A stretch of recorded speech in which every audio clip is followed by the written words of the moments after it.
बाजार में है आज जबरदस्त एक्शन का दिन। पहले मजबूत शुरुआत, उसके बाद तेज गिरावट और शानदार रिकवरी, और रिकवरी के बाद फिर से उतार चढ़ाव। यानी कि आपका जो व्यू है उसमें आपको मिलेंगे ट्रेडिंग करने के सही मौके, बशर्ते कि आप सही लेवल पर करें एंट्री और सही लेवल पर करें एग्जिट। और यही होने वाला है अगले 1.5 घंटे में, जो आपका बचा हुआ समय है आज के ट्रेडिंग सेशन का, उसकी करेंगे तैयारी। साथ ही कल की एक्सपायरी के पहले क्या ट्रेड आप बनाएं और स्टॉक स्पेसिफिक एक्शन जबरदस्त है इस रिजल्ट सीजन में, तो इस पर रहेगा पूरा का पूरा फोकस। फाइनल ट्रेड में आप सबका स्वागत है। नमस्कार, मैं हूं अनिल सिंह भी। और नमस्कार, मैं हूं दीपांशु भंडारी। अनिल जी से बड़ी बातें जानेंगे। उससे पहले जैसे कि अनिल जी बता रहे थे, दोनों तरफ के ट्रेड आपको बताए गए हैं, और अगर आप जी बिजनेस फॉलो कर रहे हैं, अनिल जी की स्ट्रैटेजी फॉलो कर रहे हैं, तो दोनों तरफ के ट्रेड्स में आपने पैसे बनाए होंगे। एक बार देख लेते हैं कि आपको आज मार्केट्स पर और स्पेशली बैंक निफ्टी पर क्या राय दी गई थी। 22,800 का कॉल ऑप्शन खरीदिए। एग्रेसिव ट्रेडर है तो 23,000 का बेचिए, नहीं तो 23,500 का बेचिए, और 23,500 के आप दो भी बेच सकते हैं। दीप, जो कल बैंक निफ्टी पर हमारा कॉल था खरीदारी करने का, वहां पर आप 23,150 पे जो खुल रहा है, यहां पर प्रॉफिट बुक करिए। इसकी 27 पॉइंट नीचे है, बैंक निफ्टी 125 अंक नीचे है, तो खुलते ही नहीं खरीदने की राय और वहां पर प्रॉफिट बुक करके निकल जाने की राय सही साबित होती हुई दिख रही है। ये 22,850, 22,900, इसके नीचे बैंक निफ्टी खराब होना शुरू कर देगा।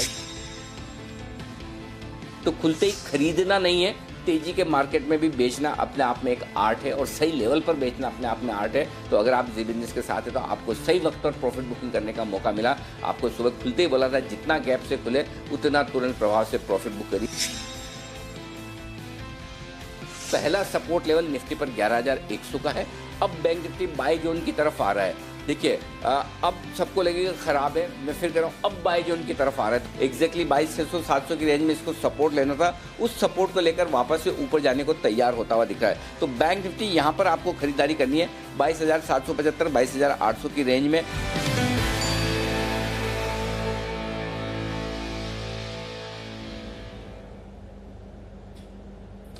अनिल जी, इतना बड़ा कन्विक्शन, गैप अप पे बोला बेचो और फिर गिरावट पे आपने बोला कि वापस खरीदना चाहिए, तो सवाल एक ही बनता है सर, कैसे कर लेते हैं आप? अरे दीप, मजा आता है एकदम। मतलब मेरे को ऐसा मार्केट चाहिए। यहाँ पर है ना, डेटा कमाल करते हैं, डेटा काम करते हैं। एक तरफा मार्केट में बहुत बड़ी बात नहीं है, बड़ा आराम से हो जाता है सब कुछ। मतलब आपको पता है बढ़ना है या गिरना है, तो मतलब मजा तब है जब आप है ना इंट्राडे में टॉप बेचने में पकड़े, बॉटम लेने में पकड़े, और वो डेटा का कमाल दिखे आपको, उसका मजा ही अलग है और वो करने में मजा है। देखिए, रिस्क तो है। आप जब मार्केट में उतरेंगे तो हमेशा रिस्क है, इसमें कोई डाउट नहीं है। चाहे वो एनालिसिस करने के हिसाब से आप उतरें या फिर आप ट्रेड करने के हिसाब से उतरे। मैं एनालिसिस करने में रिस्क लेता हूं, हमारे व्यूअर्स ट्रेड करने में रिस्क लेते हैं। पॉइंट सिंपल है कि आपको ये देखना है कि किस लेवल पर कौन सा डेटा कब काम कर रहा है। अगर आपने वो सही मिश्रण बनाया, देखिए आज सुबह कोई आदमी नहीं था जो ये बोले आपको कि मंदी है या फिर ऊपर से बिकवाली आनी है। और जब गैप से खुला, हमारी बहुत क्लियर कट कॉल थी कि लेना तो है ही नहीं, यहाँ पर एक बार तुरंत दे देना है। और जो भी 100-125 पॉइंट का करेक्शन बैंक निफ्टी देगा, मैक्सिमम 150 देगा, निफ्टी मैक्सिमम 150 देगा। आप देखिए आज के हाई से एग्जैक्टली 130-40 पॉइंट का करेक्शन है। इतना ही करेक्शन आपको तेजी के मार्केट में मिलता है 11,238 और 11,000 नीचे में आपके लिए 11,087, यानी कि 13 पॉइंट गिन लो, 150 पॉइंट एग्जैक्ट करेक्शन। और 11,000 के 100 के आसपास आपके लिए फिर से खरीदारी करनी है, ये भी हमने कहा, तो वहां पे आपको परफेक्ट मौका मिला। बैंक निफ्टी भी जब सुबह गिरना शुरू, सुबह खुलते ही पहली टिक पे हमने ये कहा आप प्रॉफिट बुक कर लीजिए। वापस 22,600-700 के आसपास से हम सोचेंगे खरीदना, और एग्जैक्टली 22,664 का हाई बनाया। हमने ऑप्शन में एक बार अपडेट भी दे दूं दीप, जो ऑप्शन खरीदने की राय दी थी मैंने बैंक निफ्टी का, उसमें पहला टारगेट बिल्कुल हासिल हुआ है, 400 के आसपास पहुंचा था। ये 370 का पहला जो टारगेट था हमारा ऑप्शन खरीदने का, 1 मिनट, 370 ही था ना, मैं एक बार नहीं, सॉरी, मैंने कल वाला देख लिया, ये आज वाला बता देता हूँ आपको। आज वाला जो हमने 225-30 में खरीदारी करने की राय जो ऑप्शन की दी थी, उस ऑप्शन का जो टारगेट था 275 का और 300 वाला, वो टारगेट हासिल होता हुआ दिखा। तो ये टारगेट आपके हो गए, प्रॉफिट बुक करते रहिए। और मैंने ये कहा कि बार बार आपको मौका देगा, स्टॉप लॉस ट्रेल करो, प्रॉफिट बुक करो, फिर से मौका मिलेगा। मेरी नज़र फिर से है, फिर सही लेवल पर आया बैंक निफ्टी में फिर बाय कॉल दूंगा, सही लेवल पे पहले ऊपर आ गया तो शॉर्ट कॉल भी दूंगा। मैं आज कॉन्ट्रा ट्रेड करने के मूड में हूं और मुझे दोनों तरफ मौके मिलेंगे, मैं साफ साफ बता रहा हूं। सेम निफ्टी और बैंक निफ्टी दोनों में फर्क इतना है कि निफ्टी में इसलिए कॉल नहीं देता हूं कि निफ्टी 50 पॉइंट में उतनी किक नहीं मिलती, आपको मजा नहीं आता। बैंक निफ्टी 200 पॉइंट के मूव देता है तो आपको मजा आता है। तो 22,775 22,800 की रेंज में जो आपको बैंक निफ्टी खरीदने की राय दी थी, वापस घूम फिर के वहीं आ गया 23,000 को छूने के बाद। तो 200 पॉइंट आपके अंदर हो चुके हैं। 50 पॉइंट इधर के छोड़ दे, उधर के मिला के 25,000 50 तो भी 125-150 पॉइंट तो कम से कम आपको बैंक निफ्टी में मिल गए। और 125-150 पॉइंट कम नहीं होते थे, इतना काफ़ी है मेरे ख्याल से। इस तरह के वॉलेटाइल मार्केट में आप 150 पॉइंट बना लें और क्या चाहिए, है ना। बिल्कुल अनिल जी, और जो व्यूअर्स जी बिजनेस के साथ जुड़े हुए हैं और इन स्ट्रैटेजीज को फॉलो कर रहे हैं, दोनों तरफ के ट्रेड्स में आप मजबूत पैसा कमाएंगे। अनिल जी, एक सवाल और पूछना था। इक्विटीज में तो मजा आ ही रहा है, दोनों तरफ के ट्रेड्स हो रहे हैं, पर जो एक वन डायरेक्शनल मूव आया है गोल्ड और सिल्वर ने, 50,000 पहली बार गोल्ड ने क्रॉस किया है, 8 साल की ऊंचाई पर सिल्वर है। यहाँ पर भी क्या व्यू बन रहा है? एक बड़ा मजेदार डिस्कशन भी हुआ था हमारा 11 बजे। अब यहाँ पर क्या व्यू है, कुछ राय देना चाहेंगे व्यूअर्स को आप? दीप, वैसे तो आम राय खरीदारी की है, लेकिन अगर आप मुझसे पूछेंगे स्पेसिफिकली तो जिन लोगों ने 30,000 35,000 38,000 40,000 में गोल्ड खरीदा हुआ, उनके लिए तो गोल्डन लेवल है। एक बार प्रॉफिट बुक करें, 1.5 2 2.5 3 हज़ार रुपये वापस नीचे आ जाए तब ले लीजिएगा, आपको मौका मिलेगा। इवन सिल्वर भी 60 61 62 हज़ार में बुरी नहीं है, एक बार आप प्रॉफिट बुक करके वापस इंतजार कर सकते हैं। ये लेकिन ये आप तभी करें जब आप ऐसा कर सकते हैं। अगर आप ट्रेडिंग माइंड सेट रखते हैं और आप ट्रेडर हैं तो एक बार प्रॉफिट बुक कर लीजिए, वापस नीचे मिलेगा मौका, फिर से एंट्री कीजिए। लो, सिल्वर तो मेरे ख्याल से 59,000 के आसपास भी आ गया। हम सुबह बात कर रहे थे तब तो 61,500 600 था, तो ऊपर आए तो थोड़ा सा प्रॉफिट बुक करके। इसी पॉइंट सिंपल है, आपको है ना गर्मी में ही तो देना है। आज सुबह 23,000 के ऊपर खुला इतनी गर्मी में, वो बिना कोई बड़ी वजह के, तो वहीं आपको प्रॉफिट बुक करके एक बार दे दीजिए, वापस में नीचे में एंट्री कर लीजिए। मैं ये नहीं कह रहा कि गोल्ड और सिल्वर का कोई ट्रेंड खराब हुआ है, बिल्कुल भी नहीं, बिल्कुल बाय ऑन डिप से 100% है। थोड़ा नीचे मिलेगा तो समझिए, अगर 47,000 47,000 के आसपास गोल्ड आ जाता है, वहाँ फिर से ले लीजिए। ऊपर से 2,500-3 हज़ार का करेक्शन हो जाता है, फिर से ले लीजिए। सिल्वर 4-5 हज़ार ऊपर से गिर जाती है, 61,000 है, 57-58 हज़ार आ गया, 57-56 हज़ार आ गया, वापस ले लीजिए। तो मेरे ख्याल से जिनको खरीदना है थोड़ा सा इंतजार कर लें करेक्शन का, और जिनको अच्छे लेवल पे एंट्री हुई वो एक बार प्रॉफिट बुक करके रुके। हालांकि ये मेरा फील्ड नहीं है, मैं इन जनरल एक आपको ओपिनियन दे रहा हूँ जो कि मेरी समझ से है।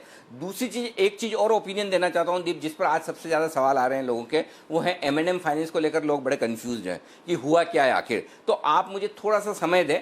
M&M फाइनेंस में जो राइट्स इशू की वजह से जो एडजस्टमेंट हुए हैं, वो पूरा का पूरा एडजस्टमेंट मैं आपको बताऊंगा। अगर आपकी कल की फ्यूचर्स की पोजीशन थी तो आज क्या हुआ, अगर आपके कल की ऑप्शंस की पोजीशन है तो आज क्या हुआ, और अगर कल आपके पास आपने शेयर लेके रखे हुए हैं, आपके पास डीमैट अकाउंट में शेयर पड़े हैं, तो आज क्या हुआ। तो आपके लिए प्रॉफिट है, लॉस है, ऊपर है, नीचे है, क्या है, वो सारा मैं एडजस्टमेंट मैं आपको थोड़ी देर में पूरा एनालिसिस करके आपको दे दूंगा।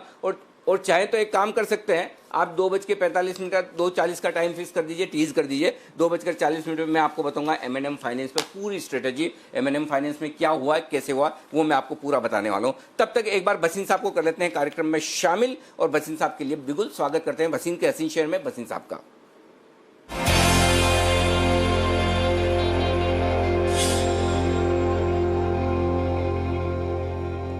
स्वागत है सर आपका। जैसा कि आप कह रहे थे कि अब यहाँ से थोड़ी वॉलेटिलिटी बढ़ेगी, उतार चढ़ाव होगा, दोनों तरफ के ट्रेड भी मिलेंगे और आपको हेजिंग भी करना है, मुनाफे लेते रहना है, वैसा होता हुआ भी दिख रहा है। बताएं सर, अपडेट डायरेक्शन एक बार पहले वो दे दें, फिर मैं आपसे फ्रेश पिक्स लेता हूँ।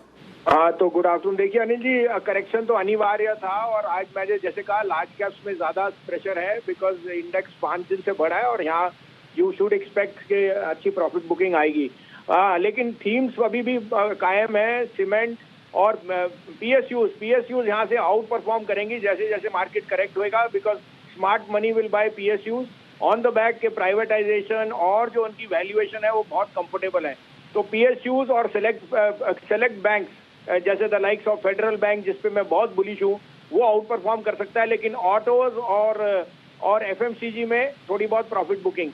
आपके लिए सुबह का अपडेट ये है सर, वेदांता आपको 113 रुपए में कहा था, उसने आज ही 118 मार दिया, तो प्रॉफिट बुक कीजिए। वो सिल्वर वाली कॉल ठीक थी, अभी भी नीचे मिले 110 पे तो लेने की चेष्टा कीजिए।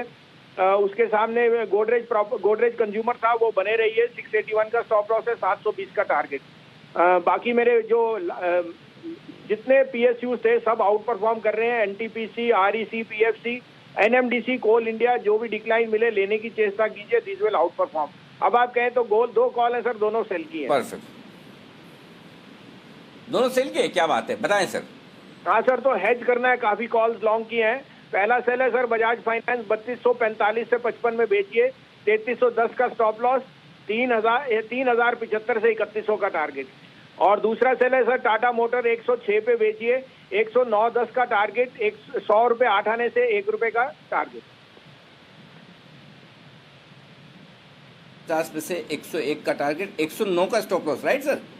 हाँ सर, आप 875 भी कर सकते हैं स्टॉप लॉस। ओके, 108.75 का स्टॉप लॉस। ओके, तो पहला तो बजाज फाइनेंस से 3245, 3255 की रेंज में शॉर्ट करना है। 3310, हाँ 3310 ये आपका स्टॉप लॉस होगा। 3100 से लेकर 3075 ये 2 टारगेट के लिए आपको बजाज फाइनेंस में करनी है बिग वाली। और दूसरा स्टॉक बसिन साहब का फेवरेट है शॉर्ट में, सर आपके फेवरेट ही हैं बजाज और टाटा मोटर्स वगैरह। जब शॉर्ट करने का वक्त आता है हाई बीटा स्टॉक एकदम बहादुरी से बसिन साहब शॉर्ट करते हैं। 106 में बेचिए, 100 रुपए 50 पैसे, 101 रुपए ये आपका टारगेट बनेगा। 108 रुपए 75 पैसे का स्टॉप लॉस लगाकर ये आपको शॉर्ट करना है। बहुत बहुत शुक्रिया सर दोनों पिक्स के लिए। और थोड़ी देर में आपसे फिर मुलाकात होगी 2:50 पर, तब हम आपसे लेंगे और आपकी बेहतरीन पिक्स। ओके, तो ये थे बसिन साहब। आइए मानसी तैयार है हमारे साथ बताने के लिए वो तमाम इवेंट्स जिन पर आपको रखनी है नजर। मानसी बताइए। Good afternoon Anil ji. शुरुआत नतीजों से। निफ्टी में एलएनटी के नतीजे आज बाजार बंद होने के बाद आएंगे। साथ ही फायदा बाजार में जीएसपीएल के नंबर्स पर हमारी नजर है। वेदांता वीडियोकॉन के लिए important day. Ravva oil and gas field मामले पर सुनवाई पर फोकस रहेगा। इसके अलावा एबी फैशन का राइट इश्यू आज बंद होने जा रहा है। साथ ही मिश्र धातु ओएफएस मैनेजमेंट पर मर्चेंट बैंकर्स के बोली लगाने की ये डेडलाइन है। ओएफएस के जरिए सरकार की 10% हिस्सा बेचने की योजना है और इसी ओएफएस को मैनेज करने के लिए मर्चेंट बैंकर्स को बोलियां देनी है। साथ ही प्रधानमंत्री इंडिया आइडिया समिट को आज शाम संबोधन करने वाले हैं, उस पर भी नजर रहेगी। कल निफ्टी बैंक निफ्टी की वीकली एक्सपायरी है और वायदा बाजार में बायोकॉन के नंबर्स आते हुए दिखेंगे और कैश स्पेस की लंबी लिस्ट है जिसके नतीजे कल के सत्र में आते हुए हम देखेंगे। एचडीएफसी एएमसी की एजीएम कल होने जा रही है। रोजारी बायोटेक आईपीओ की लिस्टिंग कल होने जा रही है। Gateway district parks right issue की एक्स डेट कल है। सुप्रीम कोर्ट में BS4 गाड़ियों की बिक्री के मामले पर अगली सुनवाई होने जा रही है और 23 और 24 जुलाई यानी कि गुरुवार और शुक्रवार कल और परसों जापान के बाजार बंद रहेंगे। शुक्रवार के दिन के नतीजे क्विकली बता देती हूँ। निफ्टी स्पेस में Asian paints, ITC, JSW steel और जी एंटरटेनमेंट के नंबर्स आते दिखेंगे और वायदा बाजार में अंबुजा सीमेंट के नतीजों पर रहेगी नजर। ढेर सारे नतीजे हैं और बहुत सारा कॉर्पोरेट एक्शन है जहां पर आपको नजर रखना चाहिए। आइए देख लेते हैं कुछ ऐसे स्टॉक्स जो आज मार्केट्स खुलने के बाद खबरों के दम पर एक्शन में आए हैं। देवांशी हमारे साथ तैयार है। गुड आफ्टरनून देवांशी, बताइए।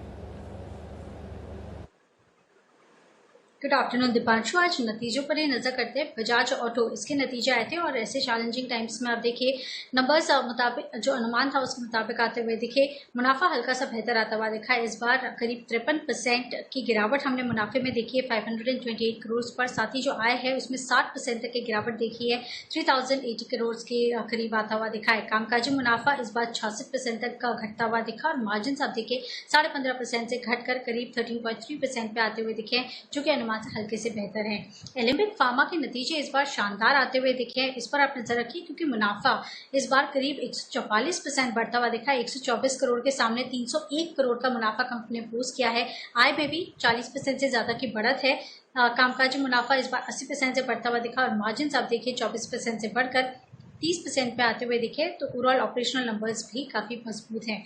धानुका एग्रीटेक 2 खबरें हैं। सबसे पहले तो इनके जो नतीजे हैं वो बेहतर आते हुए दिखे हैं। मुनाफा इस बार करीब 15 करोड़ से बढ़कर 52 करोड़ पे आता हुआ दिखा है। कंसोलिडेटेड आय जो है वो भी इस बार बढ़ी है, 223 करोड़ से बढ़कर 381 करोड़ पे आते हुए दिखे और मार्जिन 9% से बढ़कर 17.5% पे आते हुए दिखे हैं। तो ओवरऑल एग्री कंपनीज पर भी नजर है। और साथ ही आज बोर्ड की बैठक थी बायबैक को लेके। इसमें ये डिसीजन आया है कि 100 करोड़ के बायबैक को कंपनी ने मंजूरी दे दी है। बोर्ड ने 1000 रुपए प्रति शेयर पर बायबैक होता हुआ दिखेगा। मौजूदा भाव 879 है, तो इस पर नजर रखनी होगी। उसके बाद शेयर में एक स्पाइक आता हुआ दिखा है।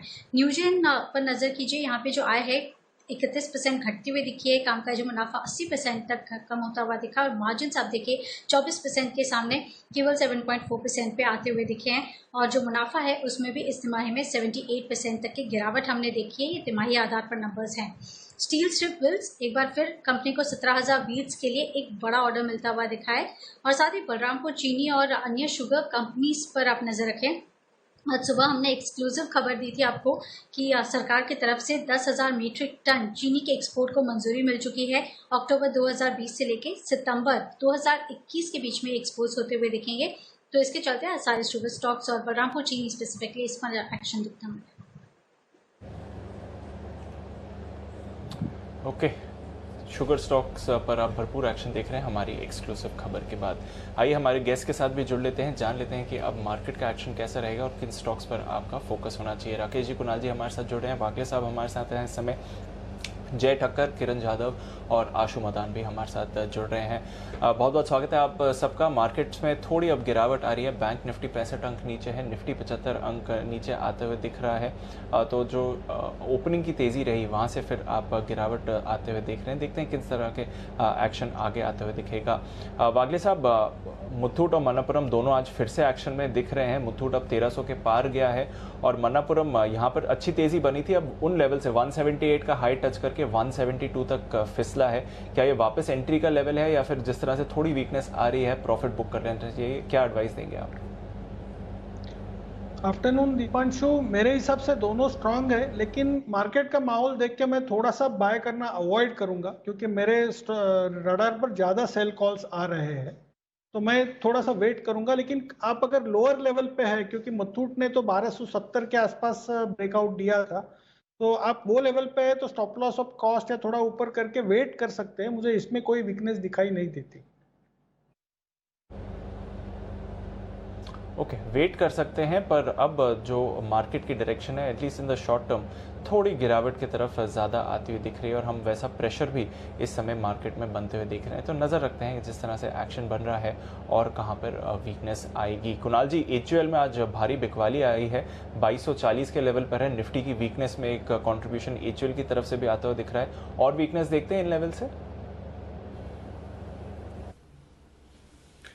देखिए, एक करेक्शन आता हुआ दिख रहा है दीपांशु, और ये करेक्शन मुझे लगता है कि स्टॉक को एक बार के लिए 2200 के आसपास ले जा सकता है। 2200 के आसपास मुझे सपोर्ट दिखता है, तो ऐसे कोई बहुत बड़ा रनवे सेल ऑफ नहीं देखने को मिलेगा। 2200 के आसपास सपोर्ट मिल जाएगा, तो मुझे लगता है कि 2200 तक का एक डाउनसाइड जरूर देखने को मिल सकता है। खरीदने की राय नहीं है, लेकिन जिनके पास पोजीशन है 2200 का स्टॉप लॉस रखें, फिलहाल वेट करें।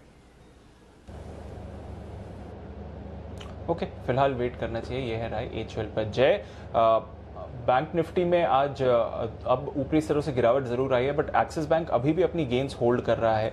यहाँ पर ऊपर से हमने गिरावट देखी है, बट अब एक्सिस बैंक पर क्या व्यू है? क्या इन लेवल से और गेन्स आ सकती हैं क्योंकि होल्ड कर रहा है, या फिर यहाँ पर भी प्रेशर आएगा अब? Very good afternoon to you Deepanshu, very good afternoon to you Anil ji. मैं कहूँगा कि एक्सिस बैंक में तो बहुत ही अच्छा हमें ब्रेकआउट देखने मिला है, बट यहाँ पे प्रॉफिट बुक करे तो अच्छा है। थोड़ी बहुत हमें प्रॉफिट बुकिंग देखने मिल सकती है। इसमें नीचे में 459 460 के आसपास अगर आता है तो फिर से लॉन्ग पोजीशंस बनाई जा सकती है। शॉर्ट टर्म में मुझे ऐसा लग रहा है कि थोड़ी बहुत हमें गिरावट देखने मिल सकती है बैंकिंग स्पेस में। ये थोड़ा स्ट्रॉन्ग परफॉर्मर है, पोस्ट रिजल्ट हमें अच्छा मूव देखने मिला है। मैं कहूँगा कहीं ना कहीं ज़्यादा फॉल नहीं, बट 459 460 के लेवल्स पे आएगा तो खरीदें। ओके, नजर रखिए। जहां तक एक्सिस बैंक का सवाल है, आउट परफॉर्म डेफिनेटली करते हुए दिख रहा है। पर चलिए क्लोजिंग शो का पहला बिगुल बजाते हैं किरण जी के लिए बीटीएसटीटी का।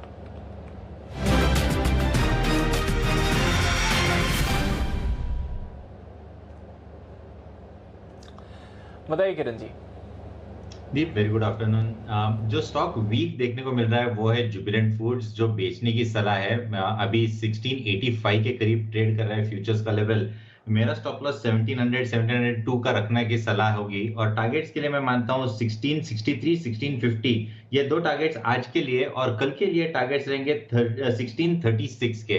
तो ये सारे टारगेट्स के लिए आपको शॉर्ट पोजीशन लेके चलना चाहिए। इसने एक बहुत इंपॉर्टेंट नेकलाइन तोड़ी है, और जिस तरीके से वॉल्यूम्स बढ़ते नजर आ रहे हैं, मेरा मानना है कि अच्छे खासे टारगेट्स देखने को मिल जाने चाहिए। ओके, और स्टॉप लॉस क्या बताया आपने किरण जी? 1700 1702 1700 के आसपास के टारगेट स्टॉप लॉस लगा के चलने चाहिए। ओके, 1700 का स्टॉप लॉस लगा के जुबिलेंट फूड पर बिकवाली करिए, ये है आपके लिए किरण जी की राय, और इसको कैरी फॉरवर्ड भी कर सकते हैं, कल तक आप इस ट्रेड को ले सकते हैं। अब बिगुल बजाते हैं जय ठक्कर के लिए BTST का।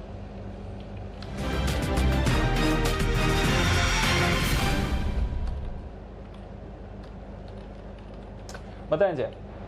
दीपांशु, BTST तो नहीं, मगर मैं कहूँगा कि HTBT है, बट यस वो BTST के अंदर ही है हमारे लॉजिक के हिसाब से, तो यस वही है। शॉर्ट करके चलना है, शॉर्ट करना है बैंकिंग स्पेस में बंधन बैंक, जो भी करीब ट्रेड कर रहा है 344.50 पे, इसे बेचे। इसमें पहला जो टारगेट नीचे में बनकर आ रहा है वो है 333, दूसरा टारगेट बनकर आएगा 328, 333, 328, ये दो टारगेट्स के लिए बंधन बैंक को बेचना है। और ऊपर में जो स्टॉप लॉस इसका रहेगा वो रहेगा 352 का, राइट। तो 44.5 पे बेचा है, 52 का स्टॉप लॉस, 33 और 28 ये टारगेट्स रहेंगे नीचे में। अब ये बेचने के कारण ये है कि क्लियरली एक चीज़ देखने मिल रहा है कि बैंकिंग में ऊपर के लेवल से प्रेशर देखने मिला है। बंधन बैंक में मैं कहूँगा कि 200 डेमा के आसपास एक क्लियर उसमें रेजिस्टेंस देखने मिला है स्पॉट लेवल्स पे, मैं कहूँगा दीप। और कहीं ना कहीं अगर फ्यूचर लेवल्स पर अगर आप देखें तो उसके 200 डेमा टेस्ट करने को है, तो वो दोनों के हिसाब से मुझे स्टॉप लॉस और टारगेट नजर आ रहे हैं, और मुझे ये स्टॉक में वीकनेस नजर आ रही है। साथ ही साथ मैं कहूँगा कि एक साइडवेज कंसोलिडेशन देखने मिला था ओवर दी चार्ट्स पर, एक मैं कहूँगा जो पूरा बाउंस था वो एक ट्रायंगुलर पैटर्न में कन्वर्ट होकर नीचे की तरफ वो पैटर्न ने ब्रेकआउट दिया है। तो एक चीज़ मुझे क्लियरली नजर आ रही है कि ये स्टॉक में वीकनेस है गोइंग फॉरवर्ड, एक कंटिन्यूएशन पैटर्न होती है, और इंडिकेटर में भी एक सेल क्रॉसओवर देखने मिला है डेली चार्ट्स पर, और ओवर दी चार्ट्स पर फिर से कंफर्म हुआ है। सो बंधन बैंक बेच कर चल सकते हैं। ओके, बंधन बैंक बेचकर आपको चलना चाहिए। तो शॉर्ट कॉल्स अब थोड़ी ज़्यादा आती हुई दिख रही हैं, फाइनेंशियल्स में आप एक्शन देख रहे हैं, थोड़ी गिरावट का। हालांकि बैंक निफ्टी पर नज़र डालिए, अभी थोड़ी देर पहले 60-70 अंक नीचे था, पूरी रिकवरी कर दी है और बिल्कुल फ्लैट हो गया है। आशु जी भी हमारे साथ हैं। आशु जी, वॉलेटाइल एक्शन बन रहा है मार्केट में इस समय, आपका व्यू सर, कोई मार्केट पर स्ट्रैटेजी इस समय जो आप रिकमेंड करना चाहेंगे? दीपांशु, अनिल जी नहीं है, मैं उनको मिस कर रहा हूँ। दीपांशु, एक बात बताओ, मार्केट बिल्कुल बूमिंग है, रिजल्ट्स कंपनीज के बेटर देन एक्सपेक्टेड हैं, न्यूज़ फ्लो पॉजिटिव है, लिक्विडिटी इनफ्लो पॉजिटिव है, वैक्सीन की न्यूज़ पॉजिटिव है, इंडिया प्रेफर्ड डेस्टिनेशन है, बॉर्डर टेंशन रिड्यूस हो गई है। इससे इतनी बढ़िया न्यूज़ मिला के आपको कहीं पे मिल सकती हैं? मुझे नहीं लगता कि एक साथ इतनी अच्छी न्यूज़ कभी मिल सकती हैं। तो दीपांशु, आंसर ये है कि बेस्ट टाइम होता है प्रॉफिट बुकिंग का। जो स्मार्ट मनी है ना, वो यही चीज को है। यही चीज हमने नीचे में देखी थी कि सब कुछ खराब था, पेसिमिज्म था, खराब था, बिजनेस नहीं था, लॉकडाउन था, अनसर्टेनिटी थी और पता नहीं क्या क्या था। उसका टोटल रिवर्स है दीपांशु। आज कोई न्यूज फ्लो उठा के देख लो, मार्केट बिल्कुल टॉपिश पे है, बिल्कुल बूम कर रही है, everybody is talking about market, border की टेंशन खत्म हो चुकी है, न्यूज फ्लो पॉजिटिव है, कंपनीज के रिजल्ट पॉजिटिव आ रहे हैं, इनफ्लो पॉजिटिव आ रहे हैं। दीपांशु, अगर स्मार्ट मनी हो तो आई थिंक इससे अच्छा मौका प्रॉफिट बुकिंग का नहीं हो सकता। तो इन शॉर्ट दीपांशु, वही व्यू था जो पिछले 3-4 दिन से था, जिसके हमने स्प्रेड भी बनाए थे कि 11,100 200 एक आखिरी पड़ाव लगता है, 11,100 के ऊपर नहीं जाना चाहिए। गया वहां से बिल्कुल 200 पे भी गया, बीच में स्प्रेड में भी लॉसेस भी नजर आए टेम्परेरीली, बट व्यू बिल्कुल वही है। और मैं बिल्कुल एक चीज बोल रहा हूँ, जैसे अभी जय ने न्यूज दी, वो कॉल दी बंधन बैंक की, कल से कुणाल जी से पूछिए 355 से आइडेंटिफाई किया हुआ है। ऐसे बहुत सारे स्टॉक्स हैं दीपांशु जो सेल लिस्ट के अंदर आए हैं, जिसकी हम बात कर सकते हैं, बट जो ओवरऑल मार्केट का थीम है Deepanshu, this is the best time to book profit. Best time to book profit, और वही हम देख रहे हैं इस समय, थोड़ी प्रॉफिट बुकिंग और इंटेंसिफाई हो रही है। अनिल जी, महिंद्रा एंड महिंद्रा फाइनेंस पर आपको रिसर्च उन्होंने प्रॉमिस करी है, तो उसको बस फाइनलाइज करने की तैयारी में हमारे साथ वेरी मच है शो में, और आपके लिए वो एक्सक्लूसिव रिसर्च भी लाने की तैयारी में है, इसलिए थोड़ी देर के लिए वो बिजी है। पर बाजार में भरपूर एक्शन इस समय आपको देखने को मिल रहा है, और कई सारे स्टॉक्स हैं जहाँ पर आपको ब्रेकआउट्स और मोर इम्पोर्टेंटली इस समय ब्रेकडाउन्स आते हुए दिख रहे हैं। तो चलिए उन स्टॉक्स पर नजर डाल देते हैं। टीवीएस मोटर्स, वाकई साहब जरा इस पर नजर डालिए, एक शार्प फॉल आती हुई दिख रही है टीवीएस मोटर्स पर, नेक्स्ट सपोर्ट किधर आते हुए दिख रहा है? कोई शॉर्ट कॉल इनिशिएट कर सकते हैं इधर? दीपांशु, नेक्स्ट सपोर्ट इसमें लगभग 380 के आसपास होगा, तो अभी 387 पे बेचे, उससे बेटर थोड़ा सा बाउंस बैक पे बेचे 392, 393, 97 के स्टॉप लॉस से, और 380 अगर ब्रेक करता है फिर ये 370, 368 तक जा सकता है। ओके, ये है आपके लिए टीवीएस मोटर्स। टीवीएस में गिरावट आ रही है। जेएसपीएल, इस पर अभी नज़र डालिए, इसके नतीजे आपकी स्क्रीन पर आ रहे हैं। कुणाल जी, आप चार्ट पुल अप करके रखिए। हालांकि इस पर अभी हमने थोड़ी देर पहले बात ज़रूर करी थी, पर जेएसपीएल इसके नतीजे आपके सामने आ रहे हैं। 87 करोड़ के घाटे के मुकाबले 267 करोड़ रुपीस का मुनाफा आया है। तो बड़े घाटे से बहुत ज़्यादा बड़े मुनाफे में कंपनी आई है। आय में भी अगर आप देखें तो गिरावट ज़रूर आई है तकरीबन 7-8% की, बट इस माहौल में अगर 7-8% की आय में गिरावट है तो वहाँ से ज़्यादा चिंता नहीं है। ऑपरेशनली अच्छा क्वार्टर रहा है, क्योंकि हम देख रहे हैं कि कामकाजी मुनाफा एबिटा जो है उनका 2173 करोड़ से बढ़कर अब 2300 करोड़ से ज़्यादा आया है। तो घाटे से मुनाफे में आई है कंपनी। एबिटा में इंप्रूवमेंट देखा है, सेल्स में 7 से 8% की गिरावट देखी है। ऑलरेडी शायद रनअप में इस अच्छे रिजल्ट को फैक्टर इन कर लिया होगा, क्योंकि इस समय ज़्यादा रिएक्शन आप नहीं देख रहे हैं, बल्कि स्टॉक में हल्का सा दबाव है। पर अच्छे नतीजे आए हैं। कुणाल जी, चार्ट स्ट्रक्चर तो काफ़ी पॉजिटिव रहा है जेएसपीएल का। अब क्या व्यू बन रहा है चार्ट पर सर? देखिए, एक बड़ा रनअप ऑलरेडी हम देख चुके हैं दीपांशु, और पिछले 3-4 सत्रों से हम देख रहे हैं कि एक बहुत ही सीमित नैरो कंसोलिडेशन स्टॉक में देखने को मिल रहा है। और इसके जो लेवल्स हैं वो 175 नीचे, 181 ऊपर, 175, 181, ये दो स्तर हैं। जब तक इनमें से कोई एक स्तर वायलेट नहीं हो जाता तब तक कोई क्लियर डायरेक्शन इमर्ज नहीं होगा। मेरी राय में जिनके पास लॉन्ग पोजीशंस हैं उनको 175 के नीचे एक स्टॉप लॉस रखना चाहिए। होल्ड करें। अगर स्टॉक ने 181 को पार किया तो दोबारा तेजी बनते हुए दिखेगी। ओके, ये है आपके लिए राय जहाँ तक जेएसपीएल का सवाल है। अब उन लेवल्स पर है जहाँ पर थोड़ी रेजिस्टेंस स्टॉक में दिख रही है, उसको क्रॉस किया तो फिर तेज़ी बनेगी, बट डेफिनेटली नतीजे आपको अच्छे दिख रहे हैं। इस बीच निफ्टी पर भी नज़र रखिए। 11,100 के नीचे अब फिसलता हुआ आपको दिख रहा है। निफ्टी 11,100 होल्ड करने की कोशिश कर रहा है। 60 अंक की गिरावट है, पर अभी थोड़ी देर पहले इस लेवल के नीचे भी फिसला था। बैंक निफ्टी अभी भी होल्ड आउट कर रहा है। मार्जिन भी जेएसपीएल के आपके सामने आ गए हैं। अच्छा मार्जिन एक्सपेंशन हुआ है 4% का, 21.7% से बढ़कर 25.8% है। जेएसपीएल के नतीजे अच्छे हैं। निफ्टी पर थोड़ा प्रेशर है। बैंक निफ्टी वापस पॉजिटिव टेरिटरी में आ गया। तो काफ़ी वॉलेटिलिटी आप देख रहे हैं। डाउ फ्यूचर्स भी 100 अंकों से ज़्यादा की गिरावट इस समय आपको दिखा रहे हैं। चलिए कुछ और स्टॉक्स जहां पर नजर रखते हैं। वैसे तो मार्केट डायरेक्शन थोड़ा नेगेटिव हो रहा है, बट किरण जी, पीवीआर इसकी चार्ट पर देखिए एक बड़ा ब्रेकआउट आया है और लगभग 6% ऊपर है इस समय पीवीआर। यहाँ पर क्या चल रहा है सर? पीवीआर बिल्कुल ट्रेंड के विपरीत चल रहा है। जब मार्केट गिर रहा था ये एकदम एक रेंज में ट्रेड कर रहा था, आज एकदम से एक बहुत बड़ी रेंज का ब्रेकआउट मिल चुका है, बहुत स्ट्रांग वॉल्यूम्स के साथ चला है।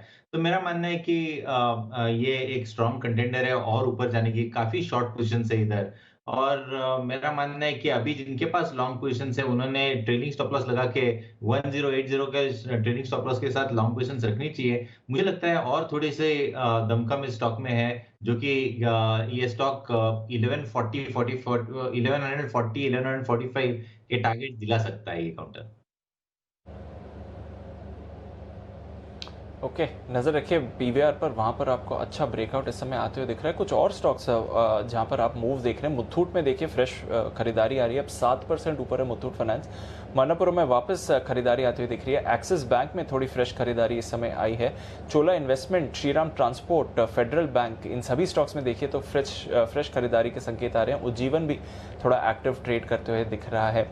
वहीं कुछ और स्टॉक्स जहां पर आपको नजर रखनी चाहिए, पावर ग्रिड, यहां पर एक अच्छी तेजी बन रही है। जय, ज्यादा मूवमेंट नहीं देखते हैं हम पावर ग्रिड जैसे स्टॉक्स में, पर पिछले कुछ दिनों से देखें, स्पेशली लास्ट 2-3 सेशंस जो रहे हैं पावर ग्रिड के लिए थोड़े पॉजिटिव होते हुए दिखे हैं। यहाँ पर कोई एक्शन है?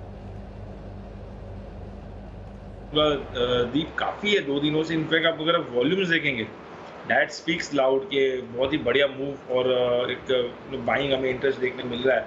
बिकॉज जो हिसाब से वॉल्यूम हुआ है, मैं कहूँगा लास्ट 10-15 दिनों का एवरेज जो वॉल्यूम है उससे लगभग डबल वॉल्यूम हुआ है, which is very much positive. In fact मैं कहूँगा दीप, जो पहले भी राइज हमें देखने मिला था कि एक मूव ऊपर की तरफ देखने मिला था, ये स्टॉक लगभग 4 दिनों में ही 160 वाला हो गया था 190 के आसपास। एंड तब ऐसे वॉल्यूम्स थे और गिरावट में जरा भी वॉल्यूम्स नहीं थे। तो ये स्टॉक में एक बेस्ट अच्छी चीज़ ये देखने मिल रही थी दीपांशु, जो हमें जो भी रिकवरी हमें अभी तक देखने मिली है कि पावर ग्रिड में ऊपर के मूव्स आते हैं तब वॉल्यूम्स अच्छे बढ़ रहे, गिरावट में वॉल्यूम्स एकदम ड्राई हो जाते, कम हो जाते, आधे हो जाते, तो वो चीज़ बेटर है। तो मैं कहूँगा पावर ग्रिड को खरीदना चाहिए। थोड़ा बहुत हमें अगर प्रॉफिट बुकिंग अगर देखने मिला 176-75 के आसपास आता है ना शॉर्ट टर्म में, तो मैं कहूँगा फिर से अच्छा रहेगा। मोमेंटम थोड़ा पॉजिटिव है। ऊपर में लगभग 184 तक के लेवल्स हमें देखने मिलेंगे। ओके, ये है आपके लिए राय जहाँ तक पावर ग्रिड का सवाल है। पावर स्टॉक्स में कुछ एक्शन हो रहा है, पावर ग्रिड में मूवमेंट आ रहा है, एनटीपीसी पर मूवमेंट आ रहा है और टाटा पावर भी कई दिनों के कंसोलिडेशन के बाद मूवमेंट आपको आते हुए दिखा रहा है। इन सभी स्टॉक्स पर चर्चा करेंगे, कुछ और स्टॉक्स पर नजर डाल लेते हैं। एलएनटी ये आज थोड़े प्रेशर में जरूर आते हुए दिखा है, इसके नतीजे आने वाले हैं मार्केट क्लोजिंग के बाद। क्या है बाजार का अनुमान, चलिए जानते हैं। कुशल हमारे साथ तैयार है। गुड आफ्टरनून कुशल, बताइए क्या अनुमान लगाया जा रहा है। बिल्कुल दीपांशु, देखिए नंबर्स तो वाई आधार पर कंपेरेबल नहीं है क्योंकि पिछले साल इन्होंने का अधिग्रहण किया था, पर नंबर्स के लिहाज से अगर आप देखें तो जो आंकड़ा बन रहा है वो नेगेटिव टेरिटरी में ही संकेत दे रहा है। इनफैक्ट इनका मुनाफा जो है वो करीब 81% गिरकर 281 करोड़ पर रह सकता है क्योंकि इनकी डेप्रिसिएशन और इंटरेस्ट कॉस्ट यहाँ पर जो है खर्चे इनके बढ़ते हुए नजर आए हैं, जिसका इम्पैक्ट इनके मुनाफे पर आता हुआ दिखेगा। साथ ही कंपनी की आय देखें तो वहां पर भी 31% का फॉल रहेगा और साथ ही कंपनी की जो मार्जिन है वहां पर भी दबाव हमें देखने को मिलेगा। 11.2% से घटकर 8.5% होने का अनुमान है।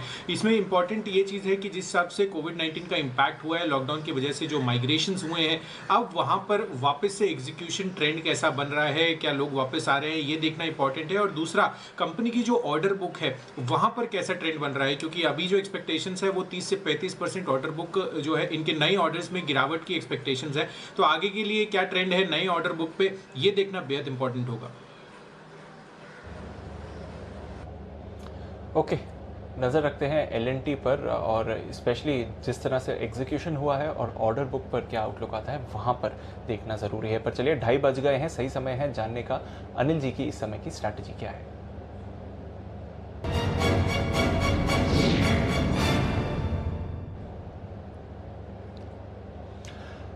अनिल जी, ग्लोबल मार्केट से थोड़ा दबाव आते हुए दिख रहा है। डाउ फ्यूचर्स इस समय डेज लो पर ट्रेड कर रहे हैं। 130 अंकों की गिरावट के साथ कुछ डिप्लोमेटिक टेंशन्स बढ़ती जा रही हैं। जहां तक यूएस और चाइना का सवाल है तो उसका डायरेक्ट रिएक्शन आप डाउ फ्यूचर्स पर देख रहे हैं। यूरोप के बाजारों की सुस्त शुरुआत हुई है, 1% या बल्कि 1% से थोड़ी ज़्यादा की गिरावट आप देख रहे हैं यूरोप में इस समय, तो वहाँ से थोड़ी परेशानी आ रही है। एशिया में भी कमज़ोर क्लोजिंग रही थी। चाइना जो सुबह 2.5% ऊपर था एकदम सपाट बंद हुआ है और हांगकांग में 2-2.5% की गिरावट आई। तो थोड़े कमज़ोर ग्लोबल क्यूज आ रहे हैं इस समय। अनिल जी, इसका कितना प्रेशर देखते हैं या फिर बाजार इसको डिसरिगार्ड करेगा? ये किसी भी वजह से आए, जो जैसे अभी आशु जी भी कह रहे थे, मैं सुन रहा था, भले आशु जी को मैं रेस्पॉन्ड नहीं कर पाया। मैं वो एमएनएम वाले इस डिटेल में लगा हुआ था क्योंकि एमएनएम में काफ़ी लोगों को दिक्कतें हो रही कि क्या करें क्या नहीं करें, जो भी है उस पर मैं लगा हुआ था। तो बेसिकली करेक्शन का कारण कोई भी हो, करेक्शन डेटा से आता है।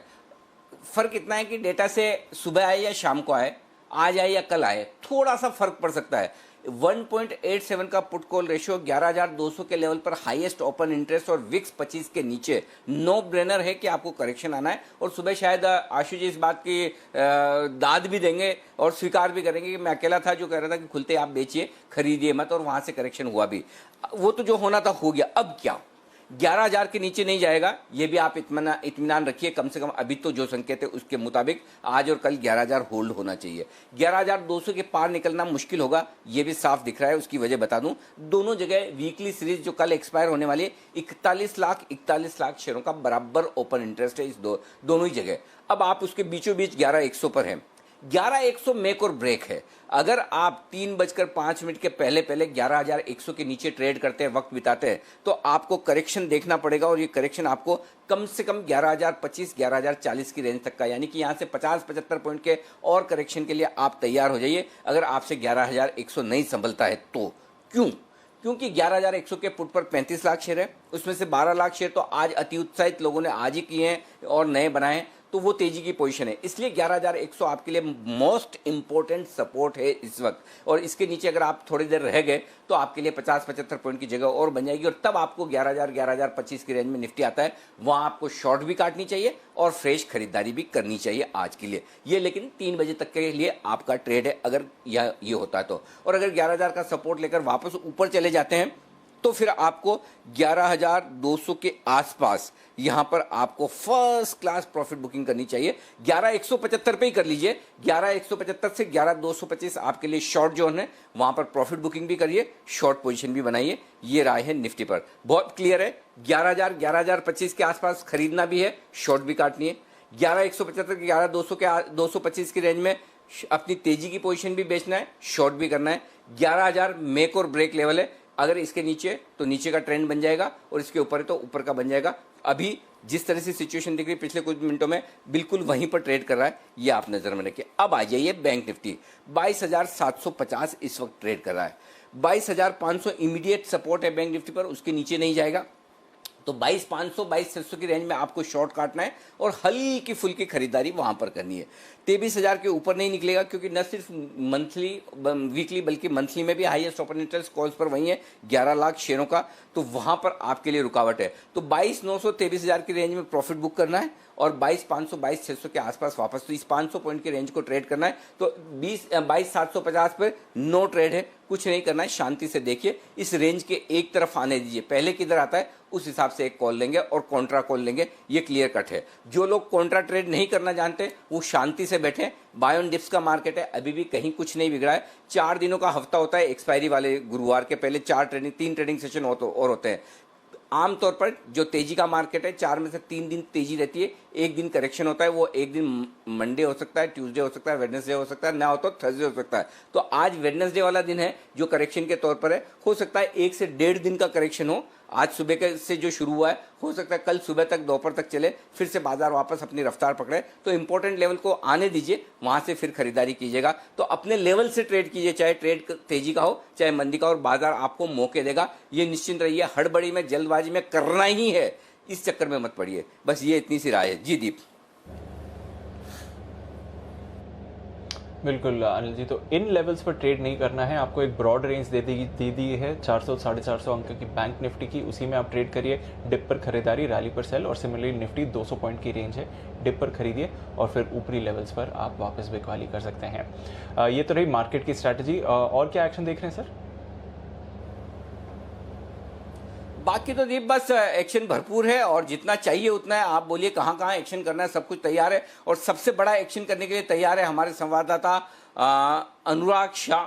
और मैं आपको बोल भी रहा था, अनुराग की जो गहरी पकड़ है इंश्योरेंस सेक्टर पर, और वो खोज कर ढूंढ कर वहां से बड़ी काम की और बड़ी इंटरेस्टिंग खबरें निकाल कर आते हैं। और आज भी अनुराग ऐसी ही एक बेहद इंटरेस्टिंग और बड़ी खबर निकाल कर रहे हैं। एक बड़ी डील जो सुर्खियों में रही है, लेकिन अनुराग अब कह रहे हैं उस डील पर उठ रहे हैं सवालिया निशान। वो डील है खतरे में, और उस डील पर इंश्योरेंस रेगुलेटर ने उठाए हैं ढेर सारे सवाल, बड़े अहम सवाल हैं, और डील खतरे में है। किस कंपनी की कौन सी डील खतरे में और क्या है सवाल इर्डा के, वो बता रहे हैं अनुराग बताइए अपनी एक्सक्लूसिव खबर। देखिए, कुछ वक्त पहले जो ऐलान हुआ था जिसमें मैक्स लाइफ और एक्सिस बैंक की डील हुई थी, जिसमें एक्सिस बैंक ने अपना हिस्सा 1% से बढ़ा के 30% तक लेने का ऐलान किया था, तो इसकी जो है अभी मंजूरी है जो इंश्योरेंस रेगुलेटर IRDAI से मिलनी बाकी है। तो यहाँ पर हमें जो हमारे सोर्सेज से जानकारी मिली है कि इंश्योरेंस रेगुलेटर IRDAI ने मैक्स लाइफ से कुछ सवाल पूछे हैं अपनी प्राइसिंग को लेकर, और प्राइसिंग को लेकर इसलिए सवाल पूछे गए क्योंकि जो शेयर स्वैप डील हुई थी, जो फॉरेन पार्टनर है मित्सुबिशी सुमितोमो, उसका जो औसत शेयर स्वैप डील हुई थी वो 103 रुपए पर शेयर पे है, और इसके अलावा जो एक्सिस बैंक ने जो डील की है वो 28 रुपए पे है। तो इसको लेकर कहीं ना कहीं इंश्योरेंस रेगुलेटर IRDAI ने सवाल पूछे हैं कि इतना ज्यादा अंतर क्यों है इसके बीच में।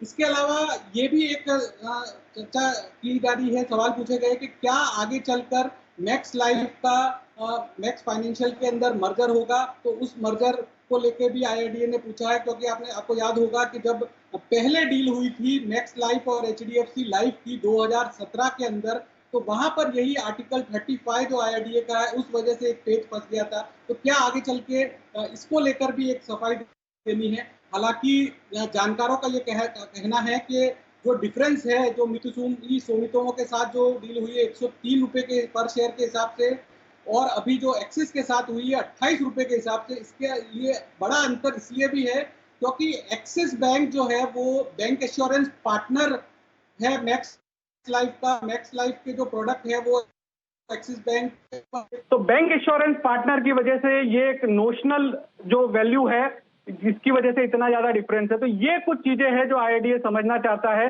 जिसको लेके मैक्स लाइफ को जवाब देना है।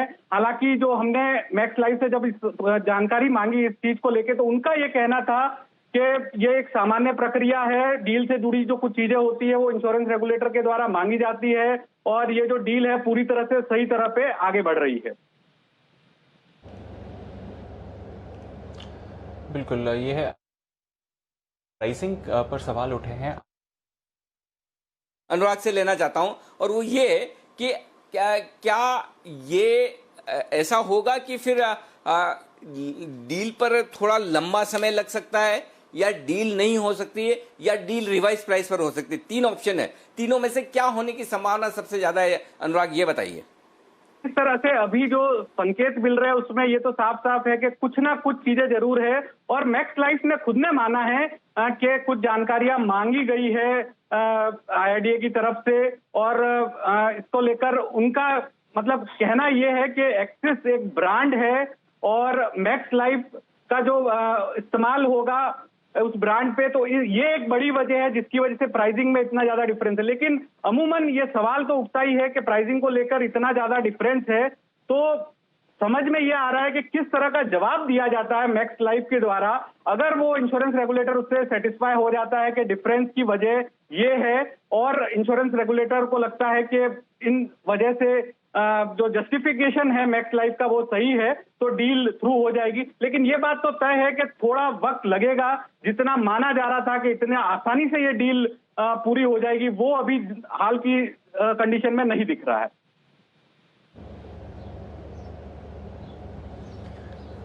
बिल्कुल, और अनिल जी मेरे को याद है जब इस डील की बात चल रही थी और जब ये डील सामने आई थी, तो आपने भी ये प्राइसिंग डिफरेंस और जो जिस तरह से स्पेशली सुमिटोमो को हो रहा है प्राइसिंग डिफरेंसेस, आपने भी इसके बारे में बात करी थी, और IRDAI भी अब इस पर क्लैरिफिकेशन मांग रहा है। कैसे देखना चाहिए सर, क्या इतनी बड़े प्राइस डिफरेंस की क्या जस्टिफिकेशन है? हाँ, आई नो, आई मीन जो अनुराग कह रहे हैं, अब आई डोंट नो इधर वो बात मानेगा क्या, कि उनका ये कहना है कि एक्सिस बैंक हमारे प्रोडक्ट्स बेचेगा भी, इसलिए हम इतना सस्ते में उनको दे रहे हैं। थोड़ा मतलब कम गले उतरता है कि भाई ठीक है आपके प्रोडक्ट, ऐसा तो है नहीं कि आजकल इंश्योरेंस प्रोडक्ट तो हर बैंक हर एक इंश्योरेंस कंपनी के बेचता है। तो मुझे लगता है डील को लेकर थोड़ा सा इंटरेस्टिंग डेवलपमेंट हो सकता है। भाई IRDAI क्या व्यू लेता है वो, क्यों अच्छा भाव में फर्क बहुत है ना, 28 रुपये और 106 रुपये। तो ये अब कॉल जो है वो इंश्योरेंस रेगुलेटर को लेना है। दोनों चीज़ हो सकती है, देखिए होने में डील थ्रू भी हो जाए और बोले कि ठीक है चलिए कोई बात नहीं, मैं एक्सिस के साथ आपको एक पार्टनरशिप में बड़ा फ़ायदा हो सकता है, अगर वो प्रूव कर पाए ये कि नहीं भाई एक्सिस वाले जोर लगाकर हमारे ही प्रोडक्ट बेचेंगे। दूसरी तरफ ये है कि भाई अगर मान ले कि ऐसा ना होगा तो फिर शायद डील रिवाइज करनी पड़ सकती। तो देखते हैं क्या कुछ होता है, रेगुलेटर के ऊपर है, पूरी तरह से बॉल IRDAI के कोर्ट में है। आई एम श्योर कि मैक्स ने अपनी तरफ से जवाब दिया होगा। अब वही वाली बात है कि कितने रेगुलेटर सेटिस्फाई होते हैं, वो उनके हाथ में, चाहे तो डील पास कर दे चाहे तो ना करें, यही वाली बात है। देखिए क्या कुछ होता है। दीप जी। बिल्कुल अनिल जी, अनुराग हमारे लिए एक्सक्लूसिव खबर लाते हुए अब नज़र रखिए इस डील पर अनिल जी, ये तो बात रही जहाँ तक MFSL मैक्स फाइनेंशियल का सवाल है। MMFS Mahindra and Mahindra finance, इस पर क्लैरिटी दीजिए सर, क्योंकि आज सुबह थोड़े कुछ लोग घबरा गए जब स्टॉक एक्स राइट्स हुआ और सडनली 40-45% स्टॉक आपको नीचे दिखा। अब थोड़ा वहाँ से रिकवरी हुई है, बट ये जो एक्स राइट्स हुआ है, राइट्स का डिवीजन है 1:1 रेशियो, 50 रुपये की प्राइसिंग है, और इससे जो स्टॉक में एडजस्टमेंट होंगे वो बहुत सवाल आ रहे हैं। इस पर क्या क्लैरिटी चाहिए सर? अच्छा, इस पे मैं हमारे पैनल पे जितने एक्सपर्ट्स हैं उनके भी मन में कोई सवाल हो तो मैं सवाल लेना चाहता हूँ, और वो इसलिए कि अगर किसी का कोई सवाल है तो वो अनआंसर्ड न रह जाए। कुछ लोगों ने मुझे इस पर भी सवाल भेजे। पहले तो मैं आपको ये बता दूं कि कल की आज से ये एक्स राइट हुआ है, ठीक है। कल क्या प्राइस थी वो समझ लीजिए। कल की कैश मार्केट में जो क्लोजिंग प्राइस थी वो 227 रुपये 90 पैसे पर ये स्टॉक बंद हुआ कल कैश मार्केट में, और फ्यूचर्स में बंद हुआ था 215 रुपये पर। अब इस पर एक पे एक राइट्स इशू है, यानी कि हर एक शेयर जो कल आपके पास था उस पर आपको एक शेयर और मिल रहा है, और वो दूसरा शेयर जो मिल रहा है वो मिल रहा है 50 रुपये में।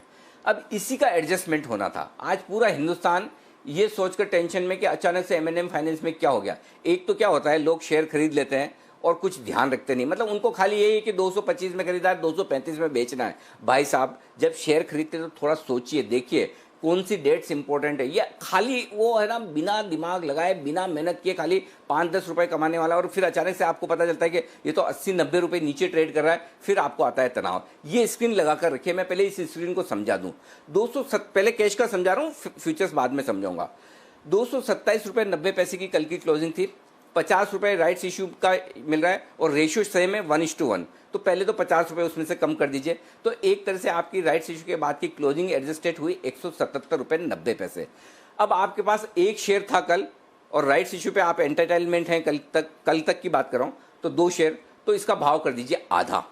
जब आप 177 रुपये 90 पैसे में भाव आधा करते हैं तो आपका दाम हो जाता है 88 रुपये 95 पैसे, 88 रुपीज़ 95 पैसा। तो कल की जो क्लोजिंग थी 227 रुपये 90 पैसे, उसमें से राइट्स इशू का एडजस्टमेंट 88.95 का होता है। वो 88.95 का भाव एक्सचेंज ने ऑटोमेटिकली कम कर दिया। तो आपकी अब प्राइस आ गई आज 138 रुपये 95 पैसे। ठीक है, 138 रुपये 95 पैसे एक तरह से आपकी होल्डिंग की कीमत हो गई। अब आज आपके सामने भाव जो चल रहा है 153 रुपये 35 पैसे, यानी कि अराउंड फिगर में 139 समझ लें। तो आप नेट आज 14 रुपये मुनाफे में हैं। आपको यकीन नहीं हो रहा ना? हाँ, 14 रुपये 55 पैसे इस वक्त आप मुनाफे में हैं कल की क्लोजिंग के प्राइस। क्यों मुनाफे में कब है? उसकी एक कंडीशन है। मुनाफे में आप तब हैं जब 50 रुपये में जो एक शेयर आपको राइट्स इश्यू मिल रहा है, वो राइट्स इश्यू आप ले पाए। वापस से पुरानी वो वाली स्क्रीन लगा दीजिए, भाव हटा दीजिए। अगर आप एक शेयर जो 50 रुपये में आपको मिल रहा है वो आपने ले लिया, तब तो आप मुनाफे में 15 रुपये। कल की क्लोजिंग प्राइस है, आपने जिस भाव में खरीदा वो आप जाने। मैं तो कल की जो क्लोजिंग प्राइस है 227 रुपये 90 पैसे कैश मार्केट की, मैं उससे बता रहा हूँ। तो उससे आप अभी भी 14-15 रुपये मुनाफे में।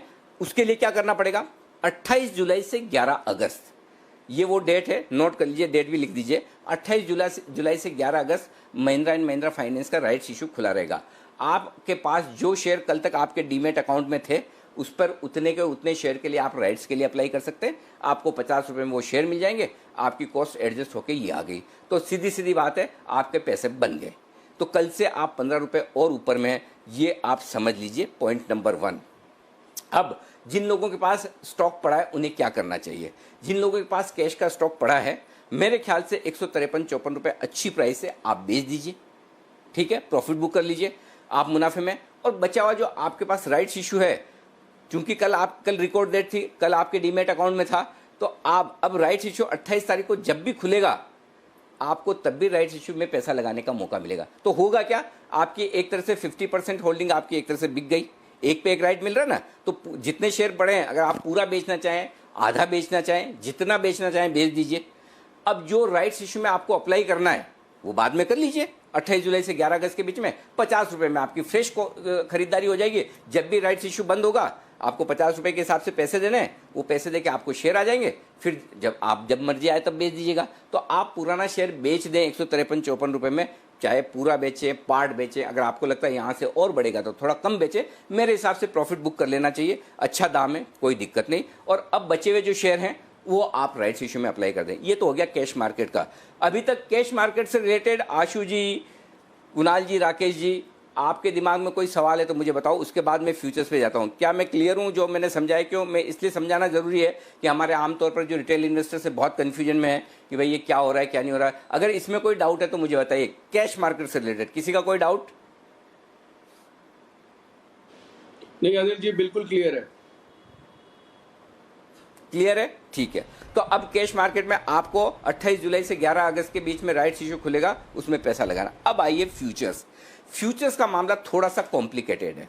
ठीक है, फ्यूचर्स की कल की प्राइस थी 215 रुपये क्लोजिंग, उस पर एडजस्टमेंट होगा। कैश की प्राइस के कैश के एडजस्टमेंट अलग है, फ्यूचर्स के अलग एडजस्टमेंट है। फ्यूचर्स में एडजस्टमेंट करने के लिए NSE एक फॉर्मूले के मुताबिक एक एडजस्टमेंट फैक्टर निकालती है, और इस शेयर के लिए एडजस्टमेंट फैक्टर आया है 0.60967, 5 डिजिट में 0.60967। ये फैक्टर आप नोट करके रख लीजिए, एडजस्टमेंट फैक्टर 0.60967। ये क्यों नोट करने के लिए बोल रहा हूँ कि ये 2 जगह आपके काम आएगा। कैसे? 2100 शेयर का मार्केट लॉट है, कल तक 2100 शेयर का मार्केट लॉट था। 2100 शेयर का मार्केट लॉट, ये एडजस्टमेंट फैक्टर लगाने के बाद इसकी लॉट साइज बढ़ गई 3444 तो अगर आपने एक लॉट खरीद कर पहले शेयर खरीदे हुए हैं फ्यूचर्स में 2100 शेयर थे, आज आप देखिएगा आपका लॉट ऑटोमेटिकली 3444 शेयर का हो गया, अपने आप बढ़ गए, आपने खरीदे नहीं, बढ़ गए। तो आप तो सोचेंगे मजा हो गया 215 में, लेकिन साथ साथ में इसी फैक्टर के साथ में आपकी प्राइस कम हो गई। जो 215 की प्राइस थी वो घटकर रह गई फ्यूचर्स की 131 रुपये 90 पैसे। 215 को आप मल्टीप्लाई करिए 0.60967 से, आपकी प्राइस घटकर आ जाएगी 131 रुपये 10 पैसे। तो अब हुआ क्या, आपकी प्राइस हो गई कॉस्ट 131 रुपये 10 पैसे की और आपकी क्वांटिटी बढ़ गई। सेम वे अगर आपने फ्यूचर्स में शॉर्ट कर रखा था कल 215 में, तो भी आपकी क्वांटिटी जो शॉर्ट की आपकी 2100 थी वो क्वांटिटी बढ़ जाएगी और प्राइस आपकी 131 रुपये 10 पैसे आ जाएगी। तो आपकी कल की क्लोजिंग प्राइस से आप न्यूट्रल हो गए, ये आपके लिए। तो अब अगर आप देख रहे हैं कि इस वक्त फ्यूचर्स आपके ट्रेड कर रहे हैं 153-54 रुपये पे, तो आपको यहाँ से गिनना है 1 मिनट फ्यूचर्स इस वक्त आपका, मैं एक बार फ्यूचर्स का दाम बता दूँ आपको कि इस वक्त फ्यूचर्स कहाँ चल रहे हैं M&M फाइनेंस के, उस 150 रुपये 90 पैसे 151 रुपये, यानी कि आप 19 रुपये मुनाफे में हैं आज। अगर आपके पास कल भी शेयर था 215 रुपये में आपका फ्यूचर्स खड़ा था लॉन्ग साइड पर, तो आज आप 19 रुपये मुनाफे में हैं, नुकसान में नहीं, ये ध्यान में रखिए। तो ये आपका एडजस्टमेंट हो गया। अब आइए ऑप्शंस में, जिन जिन लोगों के पास जो भी ऑप्शन के लॉट्स खड़े थे, जिन्होंने ऑप्शन खरीद रखे हैं या बेच रखे हैं, उनके लिए सिंपल ये एडजस्टमेंट फैक्टर है 0.6097। ये नोट करके रख लीजिए। हाँ, ये एडजस्टमेंट है, सबसे ज़्यादा काम का यही एडजस्टमेंट फैक्टर है। NSE की साइट पर भी अवेलेबल है। आपकी जो भी ऑप्शन प्राइस है, सपोज आपका 250 प्राइस का आपने कॉल ऑप्शन खरीद के रखा था, मल्टीप्लाई कीजिए 0.60967 से, आपकी उस ऑप्शन की स्ट्राइक प्राइस घटकर 131 रुपये 10 पैसे हो गई और साथ में आपकी क्वांटिटी 2100 से बढ़कर 3444 हो गई। और जिस प्राइस में सपोज आपने वो ऑप्शन खरीदा था 15 रुपये में, तो 15 रुपये की प्राइस भी प्रोपोर्शनेटली कम होकर लगभग आपकी 9 रुपये 9.5 रुपये के आसपास आ जाएगी। तो ये एडजस्टमेंट हुआ है, ये सिंपल है। इसका मतलब ये कि फ्यूचर में कल जिस किसी भी की भी कोई भी पोजीशन खड़ी रही, चाहे तेजी की या मंदी की, उससे कोई किसी तरह का नुकसान नहीं हुआ है। आज जो भाव बढ़ा है उसकी वजह से लॉन्ग करने वालों को फायदा हुआ है, शॉर्ट करने वालों को नुकसान हुआ है, वो अलग बात है। नेट जिनकी कल तेजी की पोजीशन थी, चाहे वो डिलीवरी में हो चाहे फ्यूचर्स में हो, वो आज प्रॉफिट में है, नुकसान में नहीं है। ये मत सोचिए कि मेरा 150 का भाव हो गया M&M फ्यूचर्स का तो मैं नुकसान में हूँ, मेरा कल 215 था आज तो 150 ही रह गया। जी नहीं, आप फायदे में हैं, कल के मुकाबले 19 रुपये फायदे में। ये ध्यान में रखिए। आप चेक कर लीजिए, आपकी लॉट साइज बढ़ गई है, शेयर पहले से ज़्यादा हो गए। और अगर आप कल बेचते तो 215 में बिकता था 2100 शेयर, आज बेचेंगे तो 151 में बिकेगा आपका 3444 शेयर। ये आपको फ़ायदा है। ये पूरी मेहनत करके रिसर्च आपके सामने रखिए जी। ये क्लियर है डाउट, और या इसमें और कोई डाउट है? अगर आपका किसी का कोई सवाल है तो मुझे बताएं।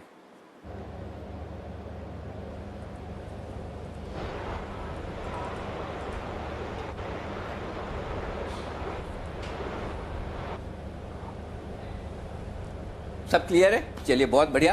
तो चलिए सबके डाउट क्लियर है। अगर फिर भी आ जाए डाउट किसी के दिमाग में। जी अनिल जी, एक सवाल है। मेरे को अभी किसी ने मैसेज किया, वो ऑलरेडी शेयर होल्डर हैं M&M फाइनेंस के, डीमैट में उनके शेयर्स हैं। वो कह रहे हैं कि अगर मैं राइट्स इशू के लिए अप्लाई नहीं कर रहा हूं तो फिर क्या होगा? तो फिर मैं घाटे में ही हुआ। 100% क्यों नहीं कर रहे हो? अगर नहीं करना तो कल क्यों नहीं बेचा? नहीं, जिसको राइट्स इशू में अप्लाई नहीं करना उसे कल बेच देना चाहिए था। वही बात, एक्स राइट होते, आपका बेनिफिट चला गया। तो अगर आप नहीं करोगे तो आपका नुकसान है। अब आपने कल रखा, आज राइट्स इशू में अप्लाई नहीं करोगे तो आपका नुकसान है। करना ही चाहिए। अरे पागल नहीं क्या भाई, कैसे नहीं करेंगे? 50 रुपये में शेयर मिल रहा है, 150 रुपये का भाव है, करना ही है। ये कौन एडवाइस कर रहा है कि नहीं करना है? 100% करना है। कल आपके अकाउंट में शेयर था, नहीं करोगे तो आपसे बड़ा बेवकूफ़ कोई नहीं है। भाई साहब, मैं 2.5 घंटा मेहनत करके आपके लिए इतना करके लाया हूं। जी आशीष जी। अनिल जी, आप बिल्कुल ठीक बोल रहे हैं। ऐसे बहुत सारे लोग हैं जो बिल्कुल पैसिव रहते हैं या डॉर्मेंट रहते हैं। ऐसे केसेस में उनको नुकसान होते हैं और वो सोचते हैं, क्योंकि ये कई बार क्या होता है ना कि जो डॉर्मेंट होता है कि मेरा तो लॉन्ग टर्म है, और ऐसी बहुत सारे कॉर्पोरेट एक्शन है जिसमें वो एक्ट नहीं करते और उनको नुकसान होता है। और ये बहुत जरूरी है अनिल जी के, राकेश जी की लैंग्वेज में, कि जी बिजनेस देखते रहें और अपने नुकसान से बचते रहें। नहीं नहीं, देखो एक और चीज है, इसका एक तरीका और है, अगर फिर भी आपको नहीं करना है तो फिर है ना, एक उसका दूसरा सॉल्यूशन ये है कि राइट्स इशू भी आजकल ट्रेड होते हैं, तो आप वो राइट्स का एंटाइटलमेंट है वो बेच दीजिए। वो ट्रेड जब भी होना शुरू होगा तो वो आप बेच सकते हैं, जैसे रिलायंस के केस में भी हुआ, पीवीआर के केस में भी हुआ, श्री राम ट्रांसपोर्ट के केस में भी हुआ। तो जो राइट्स इशू का एंटाइटलमेंट जो ट्रेड होगा वो बेच दीजिए। लेकिन मेरी राय ये होगी कि 50 रुपए में राइट्स ले लीजिए, कोई दिक्कत नहीं, ये आपके लिए सिंपल है, ये ऐसा है। तो ये क्लियर कट आपके लिए राय यही है कि आप राइट्स इशू में पैसा लगा लीजिए, और नहीं लगाएं तो राइट्स का एंटरटेनमेंट बेच दीजिए। और भी सवाल मैं ले लूंगा मैं एमएनएम पे, उससे पहले भसीन साहब हमारे साथ जुड़ चुके हैं कार्यक्रम में। एक बार भसीन साहब से उनकी BTSTT पिक्स ले लेते हैं जल्दी से। और भसीन साहब ने भी एमएनएम फाइनेंस 165 रुपए में डिलीवरी खरीदने की राय दी थी, तो एक बार उनसे भी अपडेट ले लेते हैं। आइए बिल्कुल BTSTT का भसीन साहब के लिए।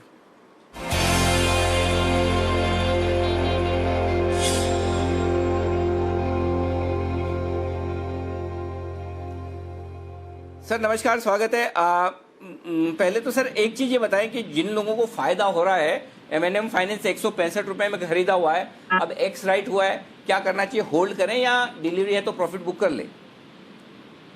नहीं सर, होल्ड कीजिए। आपको क्या चाहिए? तो बोनस दे दिया कंपनी ने, 50 रुपए आप नहीं लगाएंगे राइट के लिए। व्हाट इज, ये तो कॉमन नॉलेज है। फिर इसका मतलब आप शेयर मार्केट में मत करिए, आप लोहे या कॉटन में काम कीजिए। अगर आपको ये चीज नहीं समझ तो फिर ask your advisor. 100% this is like mini bonus, और क्या चाहिए? और वो भी in the house of Mahindra. Mahindra is hitting a new high. वो बता रहा है कि on your rural incomes where the market is, rural side में बहुत बुलिश है। तो please subscribe to this, 100% you will make money. Absolutely 50 रुपए में राइट्स मिल रहा है, बिल्कुल 100% लीजिए। कल अगर आपके अकाउंट में शेयर रहा, आपने खरीद कर रखा, अगर आपके ब्रोकर के पास पड़ा, तो ये भी याद रखिएगा वो राइट्स का एंटाइटलमेंट आपके ब्रोकर को मिल जाएगा, आपके ब्रोकर से आपको लेना पड़ेगा, ये ध्यान में रखिएगा। और आज का आज न बेच दें। अगर सपोज आपको कम करना भी है कि चलिए मैं थोड़ा आधे पे प्रॉफिट बुक कर लूँ, थोड़े पे कर लूँ, तो भी आपको राइट्स मांगना पड़ेगा अपने ब्रोकर से, नहीं तो ब्रोकर ये कहेगा आपका तो शेयर बेच दिया। जी नहीं, कल आपका शेयर था, आपको राइट्स मिल जाएगा। आइए अब BTST कॉल्स भसीन साहब से पूछ लेते हैं। बताएं सर, आज अब कौन से कॉल्स हैं? सर एक बाय है, एक सेल है, लेकिन एक अपडेट दे दूं। आज मैंने आपको 2 बजे 2 शेयर में शॉर्ट कहा था, उसमें पूरा 2% का आपको प्रॉफिट है। अगर वो आप इंट्राडे ट्रेडर हैं तो you should have encash that. 3255 में आपको बेच आया था बजाज फाइनेंस, 3180 हट के मिल गया, और 106.5 में टाटा मोटर 104 बिक गया। अब आप कहें तो मैं दोनों कॉल दूं, एक बाय है, एक सेल है सर। जी सर बताएं। बाय है सर, मेरा favourite share federal bank, outstanding number 55.5 में लीजिए। It's rising even in a falling market. 53.5 का stop loss, first target 60 rupees sir. उसके सामने सेल है सर कोटक बैंक 1330 से 1335, 1355 का स्टॉप लॉस है, 1300 का टारगेट। ओके, तो एक सेल एक बाय दोनों ही बैंक है। फेडरल बैंक भसीन साहब का फेवरेट 55.5 में खरीदिए, 53.5 का स्टॉप लॉस, 60 रुपए का टारगेट। कोटक बैंक बेच दीजिए 1330-35 में, 1355 का स्टॉप लॉस और 1300 का टारगेट। बहुत बहुत शुक्रिया भसीन साहब, बेहतरीन पिक्स हमारे दर्शकों को देने के लिए BTST के तौर पर। ये है इस वक्त।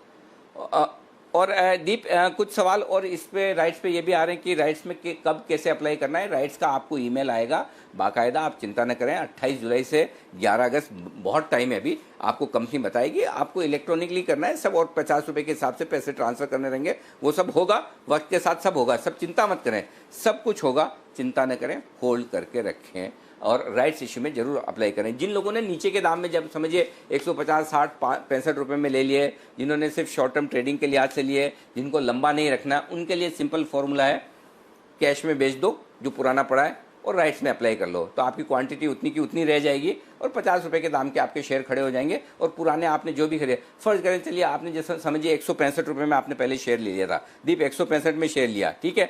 आज भाव क्या है इस वक्त, आप कैश में देखिए, भाव चल रहा है 155 का, यानी कि आपके शेयर हो गए डबल और भाव वही अभी भी 155 का है, करेक्ट। तो आप जो पुराने शेयर पड़े बेच दो ना 155 में, राइट। 50 रुपये में आपको और शेयर मिल जाएंगे, उतने के उतने जितने राइट्स है। तो आपके 165 वाला 10 रुपये नुकसान में गया, लेकिन आपको सोचिए 50 रुपये वाले की कॉस्ट एक तरह से 60 रुपये हो गई। अब 60 रुपये के ऊपर जो भी M&M होगा आपको मुनाफा ही मुनाफा है। तो M&M फाइनेंस में आप राइट्स में पैसा लगाइए और चाहे तो आप कैश की डिलीवरी भी होल्ड करें, और जिनको कम एक्सपोजर रखना है वो चाहे तो कैश में प्रॉफिट बुक कर सकता है। ये सिंपल फॉर्मूला लगाइए। जी दीप, अब आगे बढ़ाइए आप देश को।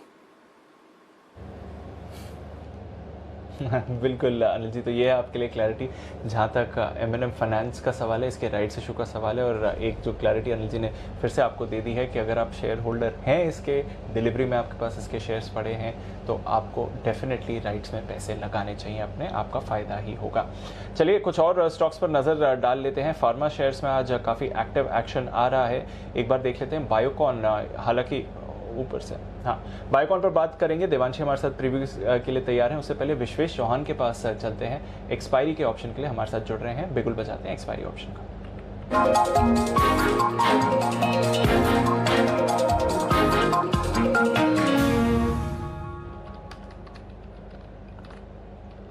गुड आफ्टरनून विश्वेश जी, बताइए क्या रेकमेंड कर रहे हैं? देखिए, मानना है कि जिस तरह से मार्केट के अंदर में ऊपरी लेवल से दबाव आया है वो तो एक्सपेक्टेड था। 11,200 मुझे नहीं लगता था निकलने वाला था, और 23,000 यहाँ पे एक्सपेक्टेड था। और हमारा जो कल का ट्रेड था वो 23,000 वाला, वो भी बैंग ऑन टारगेट अचीव हो गया। अब यहाँ से बहुत ही ट्रिकी है, and to be very honest data जो है वो बहुत ज्यादा क्लैरिटी नहीं दे रहा है। इनफैक्ट अगर मैं निफ्टी के ऑप्शन की बात करूँ तो मुझे लग रहा है हाईएस्ट ओपन इंटरेस्ट अभी भी जो है वो 11,000 के पुट में है और 11,200 के कॉल में। तो मुझे ऐसा लग रहा है 11,200 के नीचे और 11,000 के ऊपर आएगा एक्सपायरी, और कहाँ कितना जाता है वो पता नहीं है। तो एक ट्रेड अगर आप एक्सपायरी के लिहाज से लेना चाहते हो तो वो समझ में आ रहा है 11,200 का पुट ऑप्शन, 11,200 का पुट ऑप्शन 140 के आसपास चल रहा है फिलहाल।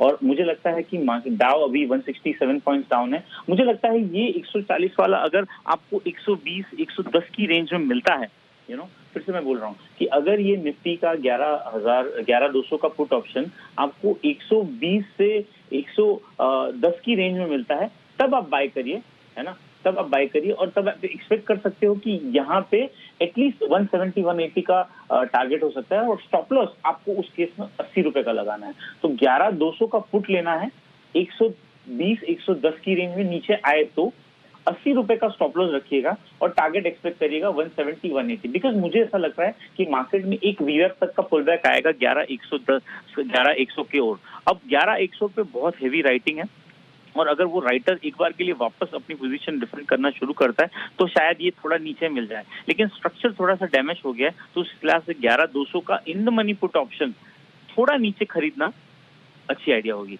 और ये मेरा एक्सपायरी का ट्रेड है। इसके सिवा एक और स्टॉक ट्रेड है अगर आप अलाउ करें तो।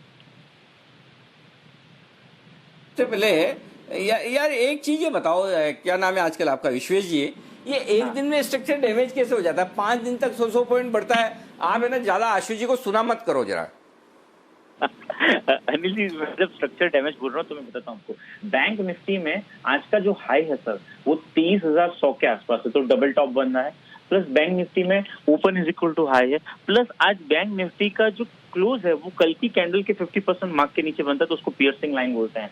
अब निफ्टी में आज के दिन में, फ्यूचर में तो फ्री क्लो अगर आप समझ भी लो तो, लेकिन स्पॉट में आज जो कैंडल है वो पूरी कल की कैंडल को खा गया है, तो इसको बेरिश एंगल्फिंग बोलते हैं। और ओपन हुए तो कल के हाई के ऊपर, तो इसको एग्जॉशन गैप बोलते हैं। तो exhaustion gap, bearish engulfing, gap field, तो मुझे लगता है कि मार्केट में ऊपरी लेवल पे दबाव है। तो इसीलिए मैंने ये कहा कि मार्केट बहुत ज्यादा यहाँ से बढ़ जाएगा वो नहीं लगता है, घट जाएगा पॉसिबल है, लेकिन शायद कंसोलिडेशन में एक्सपायरी का ट्रेड करना है तो मुझे लगता है 11,200 का पुट ऑप्शन 110, 120 की रेंज में आप बाय करिए, 80 रुपए का स्टॉप रखिए, और आप 160, 180 का टारगेट एक्सपेक्ट कर सकते हो। तो इसीलिए मैंने थोड़ा सा सेफर साइड ये ट्रेड चूज किया था। अरे विश्वेश जी, आपके कॉल पे किसी को डाउट थोड़ी है, वो तो मतलब अनडाउटेडली बहुत ही जबरदस्त है। खाली एक ही चीज है कि भाई आप एक दिन में स्ट्रक्चर मत बिगाड़ें, इतना जल्दी ना बिगाड़ें, 2-4 दिन खराब होने दें उसके बाद बिगाड़ें। आइए, ये तो होगा आपका निफ्टी पर। अच्छा, स्टॉक पर बताइए सर। सर एक बहुत ही हाई कन्विक्शन ट्रेड है, बहुत दिनों बाद स्टॉक में मूवमेंट आया है। स्टॉक का नाम है टाइटन। बहुत ही ब्यूटीफुल कंसोलिडेशन है, और ये कंसोलिडेशन अगर मुथूट फाइनेंस के साथ कंपेयर करें तो वैसा ही लग रहा है। बहुत ही दिनों बाद 1032 के ऊपर टाइटन क्लोज दे रहा है आज जिस तरह से, और वॉल्यूम देखेंगे तो लास्ट 1 का हाईएस्ट वॉल्यूम है आज। अब मुझे लग रहा है कि जैसे ही ये 1040 के ऊपर क्लोज देता है, अगला जो लेवल है वो ऑलमोस्ट 100 रुपए ऊपर का खुल जाता है, तो उस लिहाज से बहुत छोटा स्टॉप लॉस होगा अनिल जी। मुझे लगता है 1024 के स्टॉप लॉस से खरीदना चाहिए यहाँ पे, 20-30 रुपए के स्टॉप लॉस से। पहला टारगेट होगा 1100, दूसरा टारगेट होगा 1120, और मुझे लगता है टाइटन में दबा के तेजी करके जाना चाहिए। जो भी समझ में आता करिए, मुझे बुलिश लगता है टाइटन, तो इसी लिहाज से टाइटन पे तेजी की ट्रेड होगी और निफ्टी पे बेरिश ट्रेड होगी। पे टाइटन खरीदिए। टाइटन सुबह खरीदने की राय दी थी, आज कुणाल जी और राकेश जी ने सुपर हिट 1038, टारगेट हासिल 1065 के आसपास किया। वाह क्या बात है, ये है दमदार। मतलब कुणाल जी, मतलब एक चीज बताइए, आपके जैसा बढ़िया एनालिस्ट तो बहुत सारे हैं, आप भी हैं और बहुत सारे और भी हैं। बढ़िया इन्वेस्टर होने के लिए क्या करना पड़ता है, ये बताइए। अनिल जी देखिए, मुझे लगता है कि देखिए इन्वेस्टर होने के लिए अनिल जी थोड़ी पेशेंस रखना पड़ता है, और पेशेंस अनिल जी सब में होता नहीं है। सबसे ज्यादा रेयर क्वालिटी ट्रेडिंग में मैंने देखा है, दो चीजें अनिल जी, एक तो पेशेंस और दूसरा अनिल जी प्रॉफिट बर्दाश्त करने की क्षमता। तो ये दो चीजें अगर आ जाए तो आपको पैसा कमाने से कोई धरती की ताकत रोक नहीं सकती। एग्जैक्टली पहला शब्द जो आपने बोला ना, पेशेंस, यही की है। और इस पेशेंस के दर्शन पिछले 2 दिनों से मुझे लगातार बहुत सारे लोगों से हो रहे थे, स्पेशली आज सुबह हो रहे थे। उसके बाद मैंने आपसे एक सवाल भी पूछा, आपको फ्लैशबैक में ले चलता हूं। तो वो सवाल था आइनोस स्टाइरोलेशन इस शेयर पर, जिस पर हमने एक्सक्लूसिव और बड़ी खबर ब्रेक की थी कि किस तरह से इस कंपनी का डीलिस्टिंग ऑफर अब आ रहा है। और सुबह मैंने आपको पूछा भी था कि लोग दुखी हो रहे हैं, आज सबमिट करने की, अपने शेयर को देने की आखिरी तारीख है। स्टॉक 898 रुपए, 10% से ज्यादा भाग कर आया है, अभी भी 7% मजबूत है। और सुबह कुणाल जी ने क्या कहा, नहीं हम नहीं देंगे, इतना सस्ते में हम डीलिस्टिंग में शेयर देने वाले नहीं है। और उसका असर देखिए 8% ऊपर है। ये है कमाल पेशेंस का। नहीं तो लोग परेशान हो रहे हैं, आज आखिरी दिन है, डीलिस्टिंग वाले में डालूं ना डालूं, नहीं डालूं तो क्या होगा, भाव तो नीचे आ गया, 30-40 रुपए नीचे है। अब आप देखिए 880 का भाव अभी दिख रहा है आपको, 898 का हाई है। एक बार फिर से सर बता दीजिए जरा जल्दी से कुणाल जी। अनिल जी देखिए, बहुत सारे लोगों ने ट्विटर पे मुझसे पूछा इस स्टॉक के लिए। अनिल जी देखिए, 800 रुपए के नीचे जब तक ये नहीं जाता तो चार्ट पर भी कुछ भी बिगड़ेगा नहीं। ऊपर देखिए अनिल जी बहुत बड़ा अपसाइड मुमकिन है। तो मुझे लगता है कि देखिए ऐसे ट्रेड्स अनिल जी बहुत मुशक्कत के बाद मिलते हैं। बिल्कुल छोड़ने की जल्दबाजी ना करें, आपके पास स्टॉक है तो बिल्कुल होल्ड करें। इस स्टॉक में अच्छा मुनाफा होगा, लेकिन थोड़ा पेशेंस रखना पड़ेगा, जिस चीज को अभी हम लोग हाईलाइट कर रहे थे। बिल्कुल पेशेंस रखना पड़ेगा, और ये आपके लिए एक बेहतरीन इन्वेस्टमेंट। 880 का दाम, इसलिए हम कहते हैं जब स्टॉक्स आपको बताते हैं, ये इस तरह की जो बहुराष्ट्रीय कंपनियां होती है, कम लिक्विड होती है, इसमें आपको शांति रखनी पड़ती है। तुरंत नहीं होता काम, अभी का भी लिया अभी का भी बढ़ गया, वैसा नहीं है। ये चीज सीखो आप कुणाल जी से, मतलब हिलते ही नहीं है भाई, लेके खरीद के ऐसे बैठ जाते हैं। और ऐसा ही एक स्टॉक और आपके सामने आ रहा है जो आपको लेके बैठ जाना है एकदम शांति से, बिना हल्ला गुल्ला किए हुए।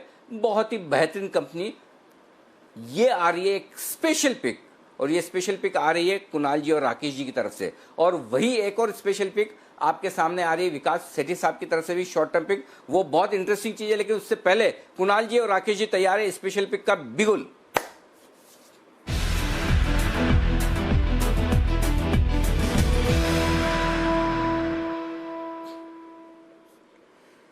बताइए सर, कौन सा शेयर है बढ़िया जो लेकर बैठ जाना है? अनिल जी देखिए, सबसे पहले तो बहुत ही बेहतरीन चार्ट है। स्टॉक का नाम है जुबिलेंट लाइफ साइंसेज, जिसमें कि हमें बेहतरीन चार्ट फॉर्मेशंस देखने को मिल रहे हैं। और उस पर सोने पर सुहागा यह है कि अनिल जी, जो सबसे बड़ा संकट अभी दुनिया पर छाया हुआ है कोरोना वायरस का, उसके लिए भी ये स्टॉक जो है अभी एक बहुत बड़ा काम करने जा रहा है। उसका खुलासा भी राकेश जी करेंगे। और स्ट्रक्चर जो है अनिल जी चार्ट पर बहुत ही दमदार दिख रहा है। स्टॉक में बहुत मैसिव पोटेंशियल है, इन स्तरों पर बाय करके चलें। ये स्टॉक मिस नहीं करना चाहिए, डेफिनेटली बाय करें। Over to Rakesh ji. देखिए अनिल जी, काफी बढ़िया टेक्निकल रुझान है। Technically 650 is a history, stock एक री रेटिंग दिखाएगा। और ट्रिगर ये है कि कंपनी को अप्रूवल मिला है मैन्युफैक्चरिंग और मार्केटिंग करने का रेमडेसिविर, जो कि एक ड्रग है, कोरोना की ड्रग है, और इसको मार्केटिंग और मैन्युफैक्चरिंग करने का इसको अप्रूवल मिला है। और ये इसको मार्केट करेगा अपने ब्रांड के अंडर, जूबी आर के अंदर। तो काफी बड़ी री-रेटिंग का कैंडिडेट है। आज की डेट में जो भी कंपनी कुछ कोरोना से रिलेटेड कुछ कर रही है तो वहां एक री-रेटिंग देखने को मिल रही है और टेक्निकली काफी बड़ी री-रेटिंग का कैंडिडेट है। और राकेश झुनझुनवाला जी ने मार्च से जून के अंदर अपनी शेयर होल्डिंग 4.11 से बढ़ा के 5.11 करी है, तो शेयर होल्डिंग भी बढ़ी है। टेक्निकली री-रेटिंग का कैंडिडेट है, खरीद के बैठ जाए। 700 रुपए के अराउंड कभी आ जाए तो वहां पे और ऐड करें। 650 एक बड़ा बेस है, लगता नहीं है उसके नीचे जाएगा। और इस स्टॉक को प्रॉफिट बुक नहीं करना है, 870 के अराउंड जब आएगा तब इसको रिव्यू करना है। तो बाय एंड होल्ड वाला स्टॉक है। जुबिलेंट लाइफ साइंसेज पर खरीदारी की राय है। फंडामेंटली इसी स्टॉक पर मैंने भी खरीदारी की राय पहले दी थी। बहुत ही बेहतरीन कंपनी है और 11,20,800 शेयर खरीदे। राकेश जी, आपके हम नाम राकेश झुनझुनवाला जी ने अप्रैल से जून के बीच में 0.7% स्टेक उन्होंने बढ़ाई है 3 महीनों में। इससे आप समझ सकते हो। और जूबी आर, इस दवा का नाम है जूबी आर, जो ये जुबिलेंट लाइफ कंपनी बनाने जा रही है। जूबी आर दवा ये चौथी कंपनी है रेमडेसिविर बनाने वाली है। हेट्रोलैब्स, सिप्ला, माइलेन और उसके बाद जुबिलेंट लाइफ, हिंदुस्तान में चौथी कंपनी। दवा मिली नहीं है, बंसल जी ने बताया ना आपको। अरे 10-10 गुना दाम दो, दवा नहीं मिल रही, यह हालत है इस दवा की। और वो दवा बनाने जा रही तो एकदम। और उसके साथ राकेश जी ने खरीदा है ये दवा रेमडेसिविर की और बेहतरीन कंपनी। तो ये 870 का टारगेट रखकर चलें आप। आपके लिए ये है राय इस वक्त जुबिलेंट लाइफ में खरीदारी करने के लिहाज से। ओके, बेहतरीन पिक्स। आइए, छोटा ऑप्शन बड़ी कमाई का बिल्कुल जय के लिए काफी देर से जय कर रहे हैं। इंतजार की घड़ियां खत्म और उसके बाद सेठी साहब से मिलेंगे हम।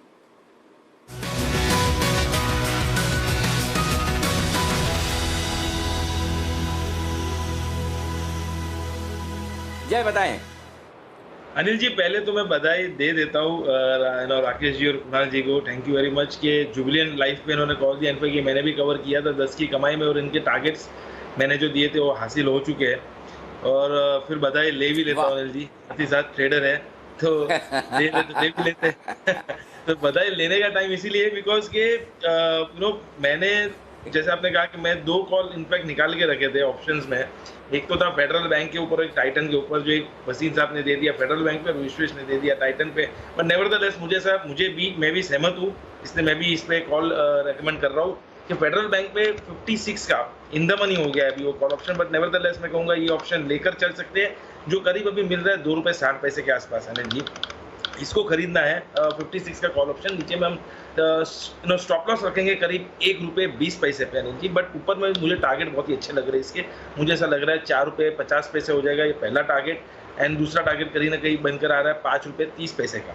तो 4 रुपये 50 पैसे, 5 रुपये 20 पैसे, ये 2 टारगेट्स के लिए अनिल जी फेडरल बैंक का 56 वाला कॉल ऑप्शन खरीद कर चलना है, जो भी इन द मनी है। बट क्लियर चैनल ब्रेकआउट है ये स्टॉक में और काफ़ी समय के बाद ये चैनल में से ब्रेकआउट आया है। और ये चैनल की साइज़ कहीं ना कहीं मैं कहूँगा कि 7-8 रुपये की है। तो जगह ऊपर में बनती है ये स्टॉक में लगभग मैं कहूँगा 60-62 रुपये तक की।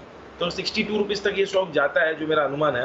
तो मैं कहूँगा ये हमारा 4.5 रुपये से लेकर 5 रुपये 30 पैसे का टारगेट हासिल होना चाहिए। तो अनिल जी ये पहला बाय रिकमेंडेशन है फेडरल बैंक पे 56 के कॉल ऑप्शन में। और सेकंड जो मेरा बाय रिकमेंडेशन है अनिल जी वो टाइटन के ऊपर है। मैं कहूँगा कि टाइटन पे 1080 का कॉल ऑप्शन लेकर चलना है, जो करीब अगर हम देखें अभी तो ट्रेड कर रहा है करीब 21 रुपीज़ के आसपास अनिल जी। इसे खरीदना है, बहुत ही बढ़िया ब्रेकआउट इसमें भी है। मैं सहमत हूँ विश्वेश से यहाँ पे। और मैं कहूँगा इसमें 11 रुपये का हम स्टॉप लॉस रखेंगे। और ऊपर में जो इसका पहला टारगेट बनकर आ रहा है वो 34 रुपये का है। दूसरा टारगेट बनकर आ रहा है 42.40 का, ये एग्जैक्ट आ रहा है 42.40 और 34। ये 2 टारगेट के लिए बाय करना है टाइटन का 1080 का कॉल ऑप्शन। और इसमें स्टॉप लॉस रहेगा 11 रुपये। ओके, 1080 वाला कॉल ऑप्शन खरीदिए टाइटन का 11 रुपये में। और 34 रुपये और 42 रुपये 40 पैसे 2 टारगेट आपके लिए फेडरल बैंक और टाइटन दोनों में खरीदारी करने की राय। टाइटन ले गए इनका उड़ा के विश्वेश जी, फेडरल बैंक ले गए उठाकर बसीन साहब। लेकिन बदले में जय दिल छोटा न करे, आपको इतना बड़ा तोहफा कुणाल जी राकेश जी ने जुबिलेंट लाइफ का दे दिया। 40 रुपये स्टॉक भाग चुका है, सारे आपके टारगेट हासिल हुए। तो इनके लिए भी आपकी तरफ से मैंने धन्यवाद कुणाल जी राकेश जी तक पहुंचा दिया है। आइए सेठी साहब को इंतजार करवाते थोड़ा सा और। सेठी साहब तो वैसे भी फंडामेंटल एक्सपर्ट है, लेकिन हाँ आज अब सेठी साहब भी थोड़ा फंडामेंटल एक्सपर्ट से बदलने की कोशिश कर रहे हैं, मैं उस पर आऊँगा। तो लेकिन उससे पहले राजेश पालविया साहब लाइन पर है हमारे साथ फ़ोन पर। इस वक्त जल्दी से छोटा ऑप्शन बड़ी कमाई राजेश जी का एक बार ले लेते हैं।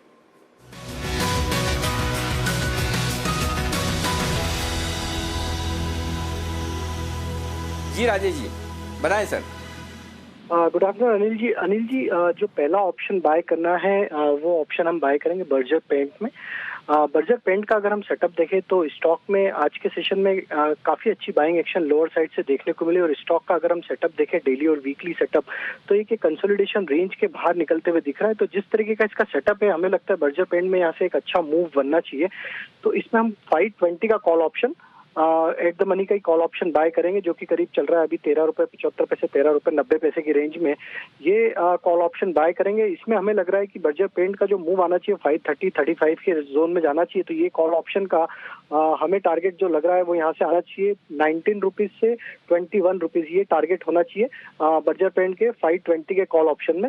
इसमें करंट लेवल से जो स्टॉप लॉस रखेंगे वो 10 रुपए का रखेंगे। तो बर्जर पेंट का कॉल ऑप्शन बाय करने की सलाह रहेगी ऑप्शन ट्रेड के थ्रू लॉन्ग साइड का। जो दूसरा स्टॉक बाय करना है लॉन्ग साइड का ही ट्रेड है वो है भारत फोर्ज का। भारत फोर्ज में देखें तो अगर इसका वीकली सेटअप देखें तो वीकली चार्ट में इसमें जो एक नैरो रेंज में कंसोलिडेशन था पिछले 3-4 वीक का उसका आज ब्रेकआउट होते हुए दिख रहा है। 386 के आसपास स्टॉक अभी ट्रेड कर रहा है।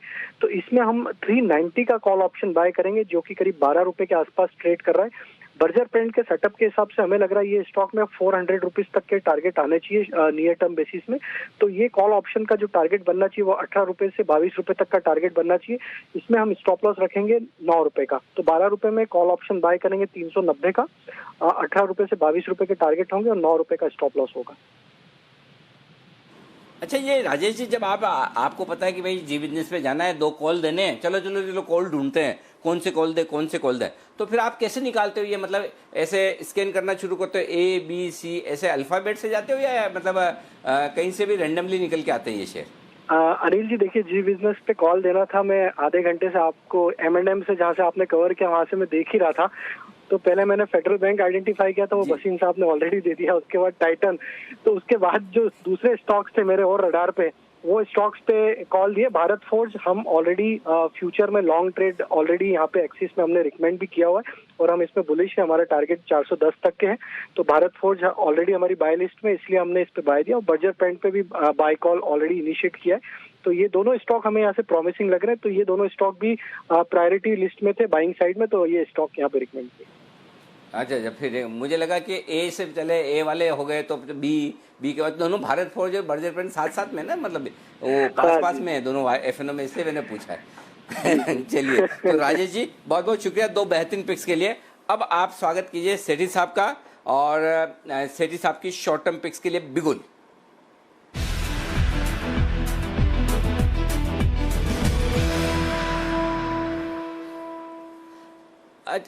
अच्छा एक चीज बताइए आप लोगों में से क्रिकेट का शौकीन कौन है? जरा हाथ खड़ा कीजिए। क्रिकेट कौन फॉलो करता है? मेरा सवाल ये है कि 1983 में जब हिंदुस्तान वर्ल्ड कप जीता था सबसे पहले कपिल देव साहब के नेतृत्व में तो उसका मेन कारण क्या था? मतलब कोई एक अंदाज कोई बता सकता है कि जिसको क्रिकेट का अच्छा शौक हो? चलो कोई हाँ सेठी साहब बताइए। सेठी साहब भी है आशु जी। पहले सेठी साहब 1 मिनट आशु जी फास्टेस्ट फिंगर फर्स्ट में फोटो फिनिश में सेठी साहब आगे निकले। सेठी साहब बताइए। इंडिया की जीत का कारण फाइनल्स में नहीं एक तो वो जिम्बाब्वे के अगेंस्ट मतलब टीम अच्छा नहीं कपिल देव ने एक जो जिम्बाब्वे के अगेंस्ट में पारी खेली थी अकेले 1 साइडेड जिताया था तो उसके कारण हम टिके रहे और बाकी फाइनल्स में मोहिंदर अमरनाथ ने कुछ कमाल किया था जहां तक याद आता मुझे। जी सही जवाब। हाँ आशु जी बोलिए। अनिल जी एक तो टीम बॉन्डिंग और अंडरडॉग्स थे सबसे ज्यादा। अनिल जी वो एक्सपेक्टेशन नहीं थी ओवरसोल्ड थी टीम तो इसलिए वो जो स्पाइक आया वो ओवरसोल्ड की वजह से आया था। ठीक है आपसे असहमत है कुणाल जी बोलिए। अनिल जी देखिए मैं आशु जी से सहमत हूँ। मुझे लगता है कि देखिए जो क्योंकि they had nothing to lose कुछ खोने के लिए नहीं था कोई भी एक्सपेक्ट नहीं कर रहा था कि इंडिया जीतेगा तो क्योंकि खोने के लिए कुछ नहीं था इसलिए जितना संभव हो पाया नहीं उस तरह का प्रेशर नहीं। हाँ अब मैं बताता हूँ ये तो एक दिन का गेम है। उस दिन कोई दिन मोहिंदर अमरनाथ अच्छा खेल गए किसी दिन कपिल देव साहब ने 175 रनों की पारी बना ली लेकिन अल्टीमेटली टीम वो सबसे ज़्यादा मजबूती से जीतती है शॉर्टर फॉर्म ऑफ गेम में यानी कि 2020 टेस्ट मैच में जहाँ सबसे ज़्यादा ऑलराउंडर हो। क्योंकि मौका पड़े बॉलिंग कर ले, मौका पड़े फील्डिंग कर ले, फील्डिंग तो खैर सभी कहते हैं, मौका पड़े बैटिंग कर ले। रोजर बिन्नी, मोहिंदर अमरनाथ, खुद कपिल देव, एक दो और मैं भूल रहूँगा, ऐसे ऐसे शानदार ऑलराउंडर्स उस समय वर्ल्ड कप की टीम में थे। और हर रोज कभी अमरनाथ साहब चल रहे हैं, कभी रोजर बिन्नी कमाल कर गए, कभी खुद कपिल देव कर रहे हैं और उससे वर्ल्ड कप जीते हैं। अब मैं आप सोच रहे होंगे कि ये मैं क्यों लेकर आया हूँ, क्योंकि हमारी टीम में भी ऐसे तगड़े तगड़े ऑलराउंडर है। आशु जी, जिनको पहले सेठी साहब बोलते थे, मुझे तो बाद में पता चला ये एनालिस्ट कौन से हैं, मतलब ये फंडा है, टेक है या फिर एफएनओ है, सब कुछ है। कुणाल जी, राकेश जी टेक्नो फंडा इसमें पिक्स देना शुरू कर ही चुके हैं। अब सेठी साहब की हमारी 3 बजे जो शॉर्ट टर्म पिक शुरू हुई है, सेठी साहब भी आपको एफएनओ भी देंगे, ऑप्शन भी देंगे। अब तक आप इनको खाली फंडामेंटल के नाम पे ही जानते थे, लेकिन अब आप सब लोग जरा टीवी स्क्रीन की तरफ देखिए और सेठी साहब का आप स्वागत कीजिए। अब आप सोचेंगे कि सेठी साहब का स्वागत मैं क्यों करवा रहा हूँ, सेठी साहब तो रोज शो पे आते हैं, रोज चैनल पे आते हैं, आज स्वागत की क्या खास बात है। तो कुणाल जी, राकेश जी, वागले साहब, किरण जी, आशु जी, आज एक बड़ी खास बात है दीप हम सब के लिए भी, कि आज से सेठी साहब हमारे एक्सक्लूसिव पैनल में शामिल हो चुके हैं। तो आप सबके साथ सेठी साहब भी एक्सक्लूसिवली जी बिजनेस पर अब रहेंगे, तो इसलिए आपके परिवार में पूरी तरह से 100% स्वागत जरा सेठी साहब का ताली के साथ होना चाहिए कि चलिए सेठी साहब भी अब हमारा पूरा हिस्सा बन चुके हैं। तो अब एक ऑलराउंडर और हमारी टीम में मजबूत आ गया है, तो ये हमारे लिए अच्छी बात है। एक दूसरे को सपोर्ट, सहारा और मजबूती से आगे बढ़ाने का काम करेंगे। तो सेठी साहब अब हमारे साथ एक्सक्लूसिव रहेंगे। तो सेठी साहब, आपका स्वागत है जी बिजनेस पर, हमारी टीम में एक और रत्न जुड़ता हुआ। बताइए अब आज की आपकी छोटी शॉर्ट टर्म पिक्स। जी देखिए, सब लोग आपका स्वागत करें जोरदार। बिल्कुल बिल्कुल Anil ji, thank you so much for your kind words. और जहां तक आज के लिए पिक्स का सवाल है, मैं 2 स्टॉक आज रेकमेंड करना चाहूंगा शॉर्ट टर्म के लिहाज से, कैश मार्केट के स्टॉक्स है। जो पहला स्टॉक है, बहुत ही शानदार कंपनी है, मेटल स्पेस की कंपनी का नाम है हिंदुस्तान जिंक। इस स्टॉक को आज पिक करने के पीछे जो मेन कारण है, वो सुबह आप एक प्रोग्राम कर रहे थे जिसमें सिल्वर के दाम और गोल्ड के दाम के ऊपर बात कर रहे थे। सिल्वर के दाम 60,000 के ऊपर आ चुके हैं, पिछले 3 दिनों में 8,500 से सिल्वर के दाम बढ़े हैं। और ये कंपनी जो है भारत की इकलौती कंपनी है जो सिल्वर बनाती है और दुनिया की one of the leading companies है। ऐसे माना जाता है कि ये 25% दुनिया का सिल्वर का प्रोडक्शन हिंदुस्तान जिंक करती है। वेदांता ग्रुप की कंपनी है, बहुत ही सॉलिड फंडामेंटल्स है। इसके अगर डिविडेंड देखेंगे तो पिछले साल 16.5 रुपए का डिविडेंड डिक्लेयर किया था, पे किया था कंपनी ने। तो डिविडेंड यील्ड भी करीबन 8.5% के करीब की होती है। बाकी भी आप fundamentals, return on equity around 17%, return on capital employed around 15%, debt है नहीं बुक्स में। तो बहुत ही शानदार कंपनी है। मुझे लगता है इस स्टॉक को करंट लेवल्स पे बिल्कुल खरीदना चाहिए। मेरा बहुत ही शॉर्ट टर्म में इसका टारगेट रहेगा 210 रुपए का और स्टॉप लॉस रहेगा 189 का। 189 का स्टॉप लॉस, 210 का टारगेट, ये है राय खरीदारी करने की आपके लिए हिंदुस्तान जिंक में। और सेठी साहब, जो आपने आंकड़े दिए, मैं थोड़ा सा उसमें ऐड कर लूँ। दुनिया का, जी हाँ, दुनिया का 25% सिल्वर का प्रोडक्शन, चांदी का प्रोडक्शन हिंदुस्तान जिंक करती है। पूरी दुनिया का है, हिंदुस्तान की बात नहीं हो रही, पूरी दुनिया का चांदी का 25% प्रोडक्शन हिंदुस्तान जिंक से आता है। ये है वो आंकड़ा जिस पर आपको ध्यान रखना है। तो इतना तगड़ा चांदी का बिजनेस, और जब चांदी 60,000 के पार हो तो फिर हिंदुस्तान जिंक 8% जो बढ़ा हुआ है वो एकदम परफेक्ट है, एकदम सही है। बताएं सेठी साहब, आपकी दूसरी पिक। देखिए अनिल, जो मेरी दूसरी पिक है आज की, इस स्टॉक को मैंने कुछ दिन पहले भी रिकमेंड किया था। एक डिफेंस स्पेस की कंपनी है, जैसे भारत का आज जो फोकस है पूरा डिफेंस के ऊपर, मेक इन इंडिया पे फोकस है। टाटा ग्रुप की कंपनी नेल्को, NELCO, ये स्टॉक का अभी करंट में प्राइस चल रहा है 207-8 के लेवल का। बहुत ही शानदार कंपनी है। ये company satellite powered network communication provide करती है, बैंकों के ATMs को ज्वाइन करती है, कनेक्ट करती है, बैंकों के ब्रांचेस को कनेक्ट करती है। बहुत ही शानदार बैलेंस शीट। आप अगर इसके पिछले 5 साल का परफॉर्मेंस देखेंगे तो जहां इसका प्रॉफिट 5 करोड़ का प्रॉफिट था 2017 में, वो बढ़ के पिछले साल 2020 में 14 करोड़ का प्रॉफिट आया है। रिटर्न रेशियोज बहुत ही शानदार है। एक डेट फ्री कंपनी, और इसके सबसे अच्छी बात है, आने वाले 31 तारीख को इसके इस तिमाही के नतीजे आएंगे। और मुझे लगता है जिस तरह के से डिफेंस सेक्टर पे एक फोकस है, सरकार का भी ऑर्डर्स आ रहे हैं लगातार, ये स्टॉक भी मुझे बहुत पसंद है। और मुझे लगता है बहुत ही शॉर्ट टर्म में इसमें हम 225 तक के लेवल्स देखेंगे और मेरा टारगेट रहेगा, मेरा स्टॉप लॉस रहेगा 203 रुपए का। ओके, तो हिंदुस्तान जिंक और नेल्को ये हैं दो आपके लिए शॉर्ट टर्म पिक्स सेठी साहब की तरफ से। बहुत बहुत शुक्रिया सेठी साहब हमारे साथ जुड़ने के लिए और अपनी पिक्स बताने के लिए। चलिए जल्दी से जान लेते हैं अनिल जी की फाइनल स्ट्रैटेजी भी क्या है। 5-7 मिनट ही बाकी हैं। साहब इधर ही है। दीप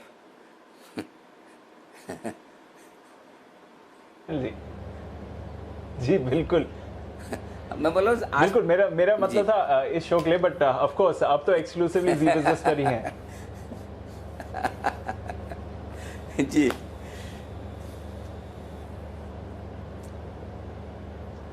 जी बिल्कुल। तो सेठी साहब आज के लिए शुक्रिया, बट रोज आपको सेठी साहब एक्सक्लूसिवली जी बिजनेस पर ही मिलेंगे। पर जल्दी से अब बिल्कुल बजाते हैं स्ट्रैटेजी का।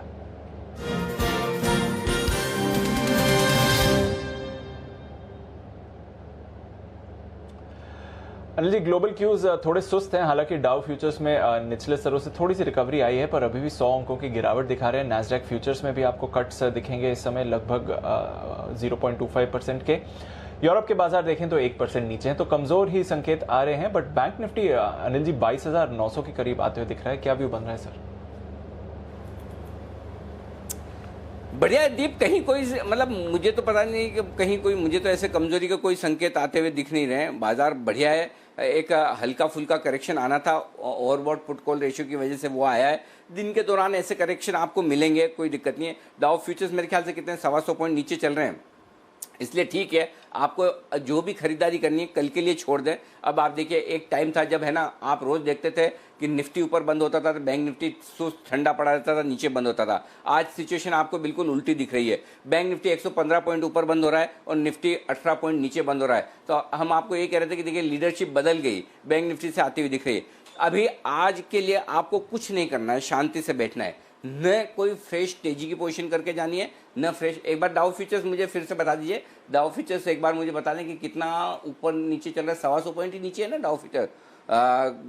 एक बार 100 पॉइंट नीचे, ठीक है। तो अमेरिका में हल्की सी कमजोरी वाला सेशन अभी दिख रहा है। तो फ्रेश खरीदारी के लिए हम कल देखेंगे आराम से। अगर हुआ तो बहुत गैप से, तो क्या खुल के खुलेगा, ज़्यादा से ज़्यादा 20-30 पॉइंट तो कल देख लेंगे। 22,900 पर जहां बंद हो रहा है बैंक निफ्टी, वो भी 8 जुलाई को जो हाईएस्ट क्लोजिंग मिली है आपको, उसी के आसपास की क्लोजिंग होती दिख रही है दीप। तो मैं वो क्लोजिंग था लेवल आपको 22,907, उससे थोड़ा सा नीचे बंद होने की तैयारी में। तो आज कोई पोजीशन ना रखें, न तेजी की न मंदी की। कल नई पोजीशन बनाएंगे सिंपल। अगर आपकी पुरानी पड़ी है तो ठीक है, होल्ड करिए, कोई दिक्कत नहीं, बट अदरवाइज नई पोजीशन मत बनाइए। सुबह हमने आपको बैंक निफ्टी खरीदने की राय दी थी। आई एम श्योर आपने प्रॉफिट बुक किया होगा। नहीं किया हो तो अभी भी कर सकते हैं। अभी भी आपके 100 पॉइंट तो कम से कम प्लस में चल ही रहा है बैंक निफ्टी। प्रॉफिट बुक कर लीजिए, कल की कल देखेंगे। बिल्कुल अनिल जी, तो प्रॉफिट बुक कर लीजिए। बैंक निफ्टी में आपने देखा है लगातार आप इस हफ्ते आउट परफॉर्मेंस रही है, बल्कि फ्राइडे से आउट परफॉर्मेंस देख रहे हैं। प्रॉफिट बुक कर लीजिए, कल देखते हैं नया लेवल या नया ट्रेड क्या बनता है। इस समय बढ़िया एक्शन रहा है आज के लिए। जहाँ तक बाजार का सवाल है, दोनों तरफ के ट्रेड्स आपको मिले हैं। तो अगर आपने शॉर्ट वगैरह है तो वहाँ पर भी आपको एक्शन है। पर इससे पहले कि आज का ट्रेड बंद करें, जान लेते हैं कि अब बैन में कौन से स्टॉक्स आने वाले हैं और कौन से स्टॉक शायद बाहर जा सकते हैं। बिगुल बचाते हैं बैन से बेनिफिट का।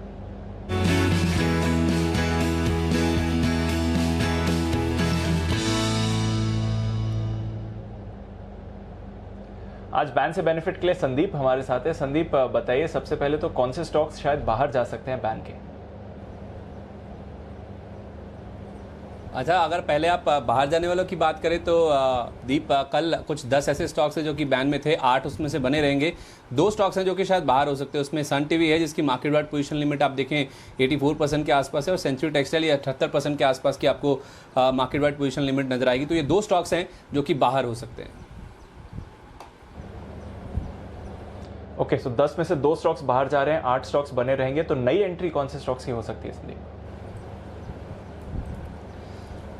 5 स्टॉक ऐसे हैं अदीप जो कि संभावित नजर आ रहे हैं, जिसमें आइडिया है जो कि 100% से ज़्यादा लिमिट पोजीशंस आपको नजर आएंगी। जीएमआर में भी इसी तरह का केस है, और सेल में अगर आप देखें तो करीब 98% के आसपास आपको मार्केट वाइड पोजीशन लिमिट नजर आएगी। इंडसइंड बैंक और वेदांता के केस में भी देखें तो इंडसइंड में 92% और वेदांता के केस में करीब 94% के आसपास आपको पोजीशंस नजर आएंगी। तो ये 5 स्टॉक तो ऐसे हैं जिसमें ऑलमोस्ट आपको ये स्टॉक बैन में जाते हुए दिखेंगे। Bank of Baroda, Tata Motors, इसकी प्रोबेबिलिटी कम है, लेकिन हो सकता है संभावित ये भी एंट्री इनकी भी बैन में होती हुई दिखे। लेकिन 5 स्टॉक्स तो क्लियर हैं, आइडिया, जीएमआर इंफ्रा, सेल, वेदांता और इंडसइंड बैंक, जो कि शायद बैन में आ जाएंगे कल से।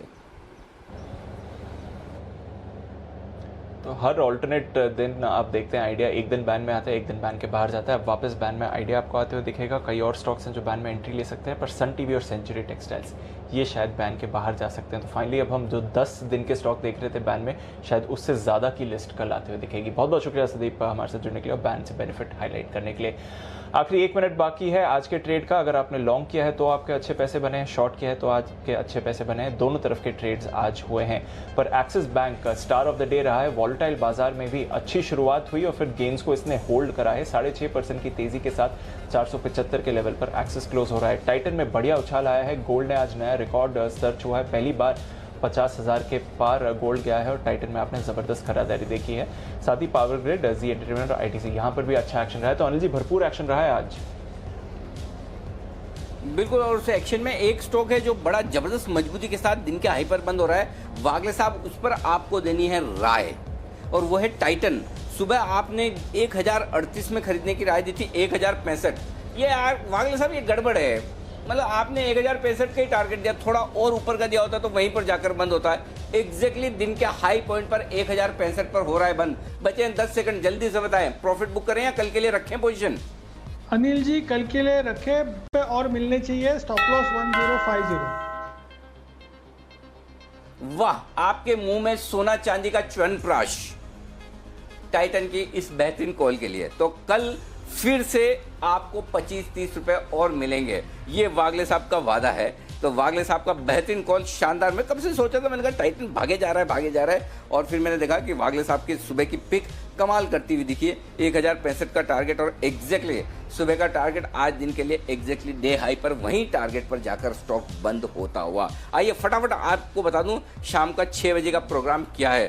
ओहो कुणाल जी, राकेश जी, आशु जी, आपको लेकर मुझे थोड़ा तनाव हो रहा है भाई। दिल्ली में हमारे जो एक सीरो सर्वे की रिपोर्ट आई है वो बड़ी चौंकाने वाली और डराने वाली है। और वो ये बता रही कि दिल्ली की लगभग 1/4 पॉपुलेशन, 25% लोग जो दिल्ली में है वो कोरोना से इन्फेक्टेड हो चुके हैं, और इनमें से कई लोगों के एंटीबॉडीज़ भी बन चुके हैं। दिल्ली के स्वास्थ्य मंत्री अब हर महीने सीरो सर्वे किया जाएगा, इसका ऐलान कर रहे हैं। और साथ ही दिल्ली की जो 50 लाख की आबादी इससे संक्रमित हो चुकी है, क्या ये लोग दूसरों में ये बीमारी फैला रहे होंगे या नहीं फैला रहे होंगे? एक्सपर्ट्स इसे एक तरह से अच्छी खबर भी मान रहे हैं, लेकिन क्या ये वाकई में गुड न्यूज़ है, अच्छी खबर है? क्या कोरोना से लड़ने में इसमें मदद मिलेगी? क्या जिनमें एंटीबॉडीज बन चुके हैं उन्हें दोबारा कोरोना नहीं होगा? ये ढेर सारे सवाल है, इसी पर होगा आज शाम का डिस्कशन। आपकी खबर, आपका फायदा, सीरो सर्वे बताएगा सच। आज शाम का शो हमारे in house medical expert Bansal ji की विशेष टिप्पणी बताएं सर। देखिए अनिल जी, आप कुछ ना कुछ शाम को ऐसा ले आते हैं जिसको देखना पड़ता है कि कहीं शेड्यूल कुछ और भी हो, क्योंकि आज जो आप शाम को 6 बजे लेके आए हैं अनिल जी, ये प्रश्न सबके मन के अंदर है कि जिसको एक बार कोरोना हो चुका है तो क्या उसको दोबारा हो सकता है कि नहीं हो सकता है? तो इसका कभी भी स्पष्ट क्लियर, जैसे हम बोलते हैं नीट क्लीन क्लियर ब्रेकआउट, तो नीट क्लीन क्लियर आंसर कभी नहीं मिला है। तो आशा करता हूं कि आज शाम को 6 बजे वाले शो में इसका उत्तर मिलेगा। और अनिल जी, अगर इसका उत्तर नहीं मिलेगा तो अनिल जी कल सुबह के बाउंसर के लिए आप रेडी रहिएगा, और बाउंसर एक नहीं 2 आएंगे, क्योंकि इस प्रश्न में जितनी मतलब कि जिज्ञासा मेरे को है जानने में, उससे ज्यादा जिज्ञासा कुणाल जी को है। तो अनिल जी, अगर हमें उत्तर नहीं मिला तो कल सुबह 2 बाउंसर आएंगी आपके लिए। हाँ बिल्कुल सर, तैयार हूँ। मतलब बाउंसर में तो मजा ही अलग है, बाउंसर खेलने का मजा अलग है। स्पिन बॉलिंग में वो मजा नहीं है। स्पिन बॉलिंग में ठीक है, आप कभी और कॉन्फिडेंस में गच्चा खा जाए, लेकिन बाउंसर में जब शॉट मारते हैं ना तो पूरा कॉन्फिडेंस से मारते हैं। आइए, शाम का 6 बजे का शो तो हो गया, 8:26 शाम को 8:30 बजे का भी शो है, वो भी बड़ा इंटरेस्टिंग है, बड़ा काम का है। मनी गुरु में कोरोना काल में जेब का बुरा हाल है, कई लोगों के सैलरी कट्स हुए हैं, कई लोगों के सैलरी जॉब्स गए। हमारे यहाँ तो सब परफेक्ट है भाई, हमारे यहाँ तो कोई भगवान के दया से सब बहुत बढ़िया। हमने न किसी के सैलरी कट किए हैं, न किसी का हमने किसी को एक को भी किसी को नौकरी से निकाला है। हमारी टीम बहुत बढ़िया काम कर रही है, चैनल बहुत बढ़िया काम कर रहा है, सब मौज मस्ती में फर्स्ट क्लास अच्छे माहौल में काम कर रहे हैं। तो हमारा तो एकदम परफेक्ट हाल है, लेकिन सब जगह ऐसा है नहीं। कई सारे ऑर्गेनाइजेशन ऐसे हैं, मैं मीडिया की बात नहीं कर रहा हूँ, इन जनरल बात कर रहा हूँ, कई जहाँ लोगों की सैलरियाँ कट हो चुकी है, जॉब्स जा चुकी है। तो ऐसे में कई लोगों के सामने सवाल खड़े हो गए कि भाई क्या करें, और या जॉब चले गए तो क्या करें, या अब चली जाए आगे तो क्या करेंगे, EMI SIP कैसे आप मैनेज करेंगे। सारे सवालों के जवाब हम ढूंढने की कोशिश करेंगे मनी मैनेजमेंट के जरिए। देखिए, पैसे का प्रॉब्लम तो पैसे से ही सॉल्व होता है, सारी प्रॉब्लम तो सोल्व नहीं हो सकती, लेकिन इस प्रॉब्लम को आप मिनिमम कैसे कर सकते हैं, तंगी में पैसे का इस्तेमाल आपको कैसे करना है, तंगी में मनी मैनेजमेंट, ये आज शाम का खास शो है 8:30 बजे 8:26 पर। मिस मत करिएगा, मिस मत करिएगा हमारे मृत्युंजय झा का विशेष शो अब बस थोड़ी सी देर में, कुछ ही सेकंड्स में, और वो है सोने चांदी पर। सोने चांदी में तेज उछाल और भारी उतार चढ़ाव। आपको जो कुछ भी सवाल इस पर पूछने हैं सोने और चांदी से जुड़े हुए, 5:26 पर ये शो आज स्पेशल है, कमोडिटी स्पेशल सोने चांदी पर। मृत्युंजय आपके सारे सवालों के जवाब लेकर आएंगे एक्सपर्ट से, वो मिस मत करिएगा। महिंद्रा एंड महिंद्रा फाइनेंस में मैंने आपके तमाम सवालों के जवाब दे दिए हैं। अगर फिर भी आपके कोई सवाल रह गए हों तो प्लीज़ मुझे ट्विटर पर लिख कर भेज दीजिएगा। कल सुबह वाले शो में मैं बचे हुए सवालों के जवाब देने की आपको कोशिश करूंगा। चिंता न करें, आपका पूरा परफेक्ट एनालिसिस M&M फाइनेंस के राइट्स इशू के एडजस्टमेंट का आपको मिल जाएगा। आइए, विदा लेने का वक्त है। कुणाल जी, राकेश जी, वागले साहब, आप तीनों का बहुत बहुत शुक्रिया। किरण जी और जय सर, आपका भी धन्यवाद। आशु सर का शुक्रिया। और हमारे नए नए एक्सक्लूसिव गेस्ट हमारे आज से विकास सेठी साहब, आपका भी बहुत बहुत धन्यवाद हमारे साथ जुड़ने के लिए, कार्यक्रम में शामिल होने के लिए। मुझे और दीप को दीजिए इजाज़त।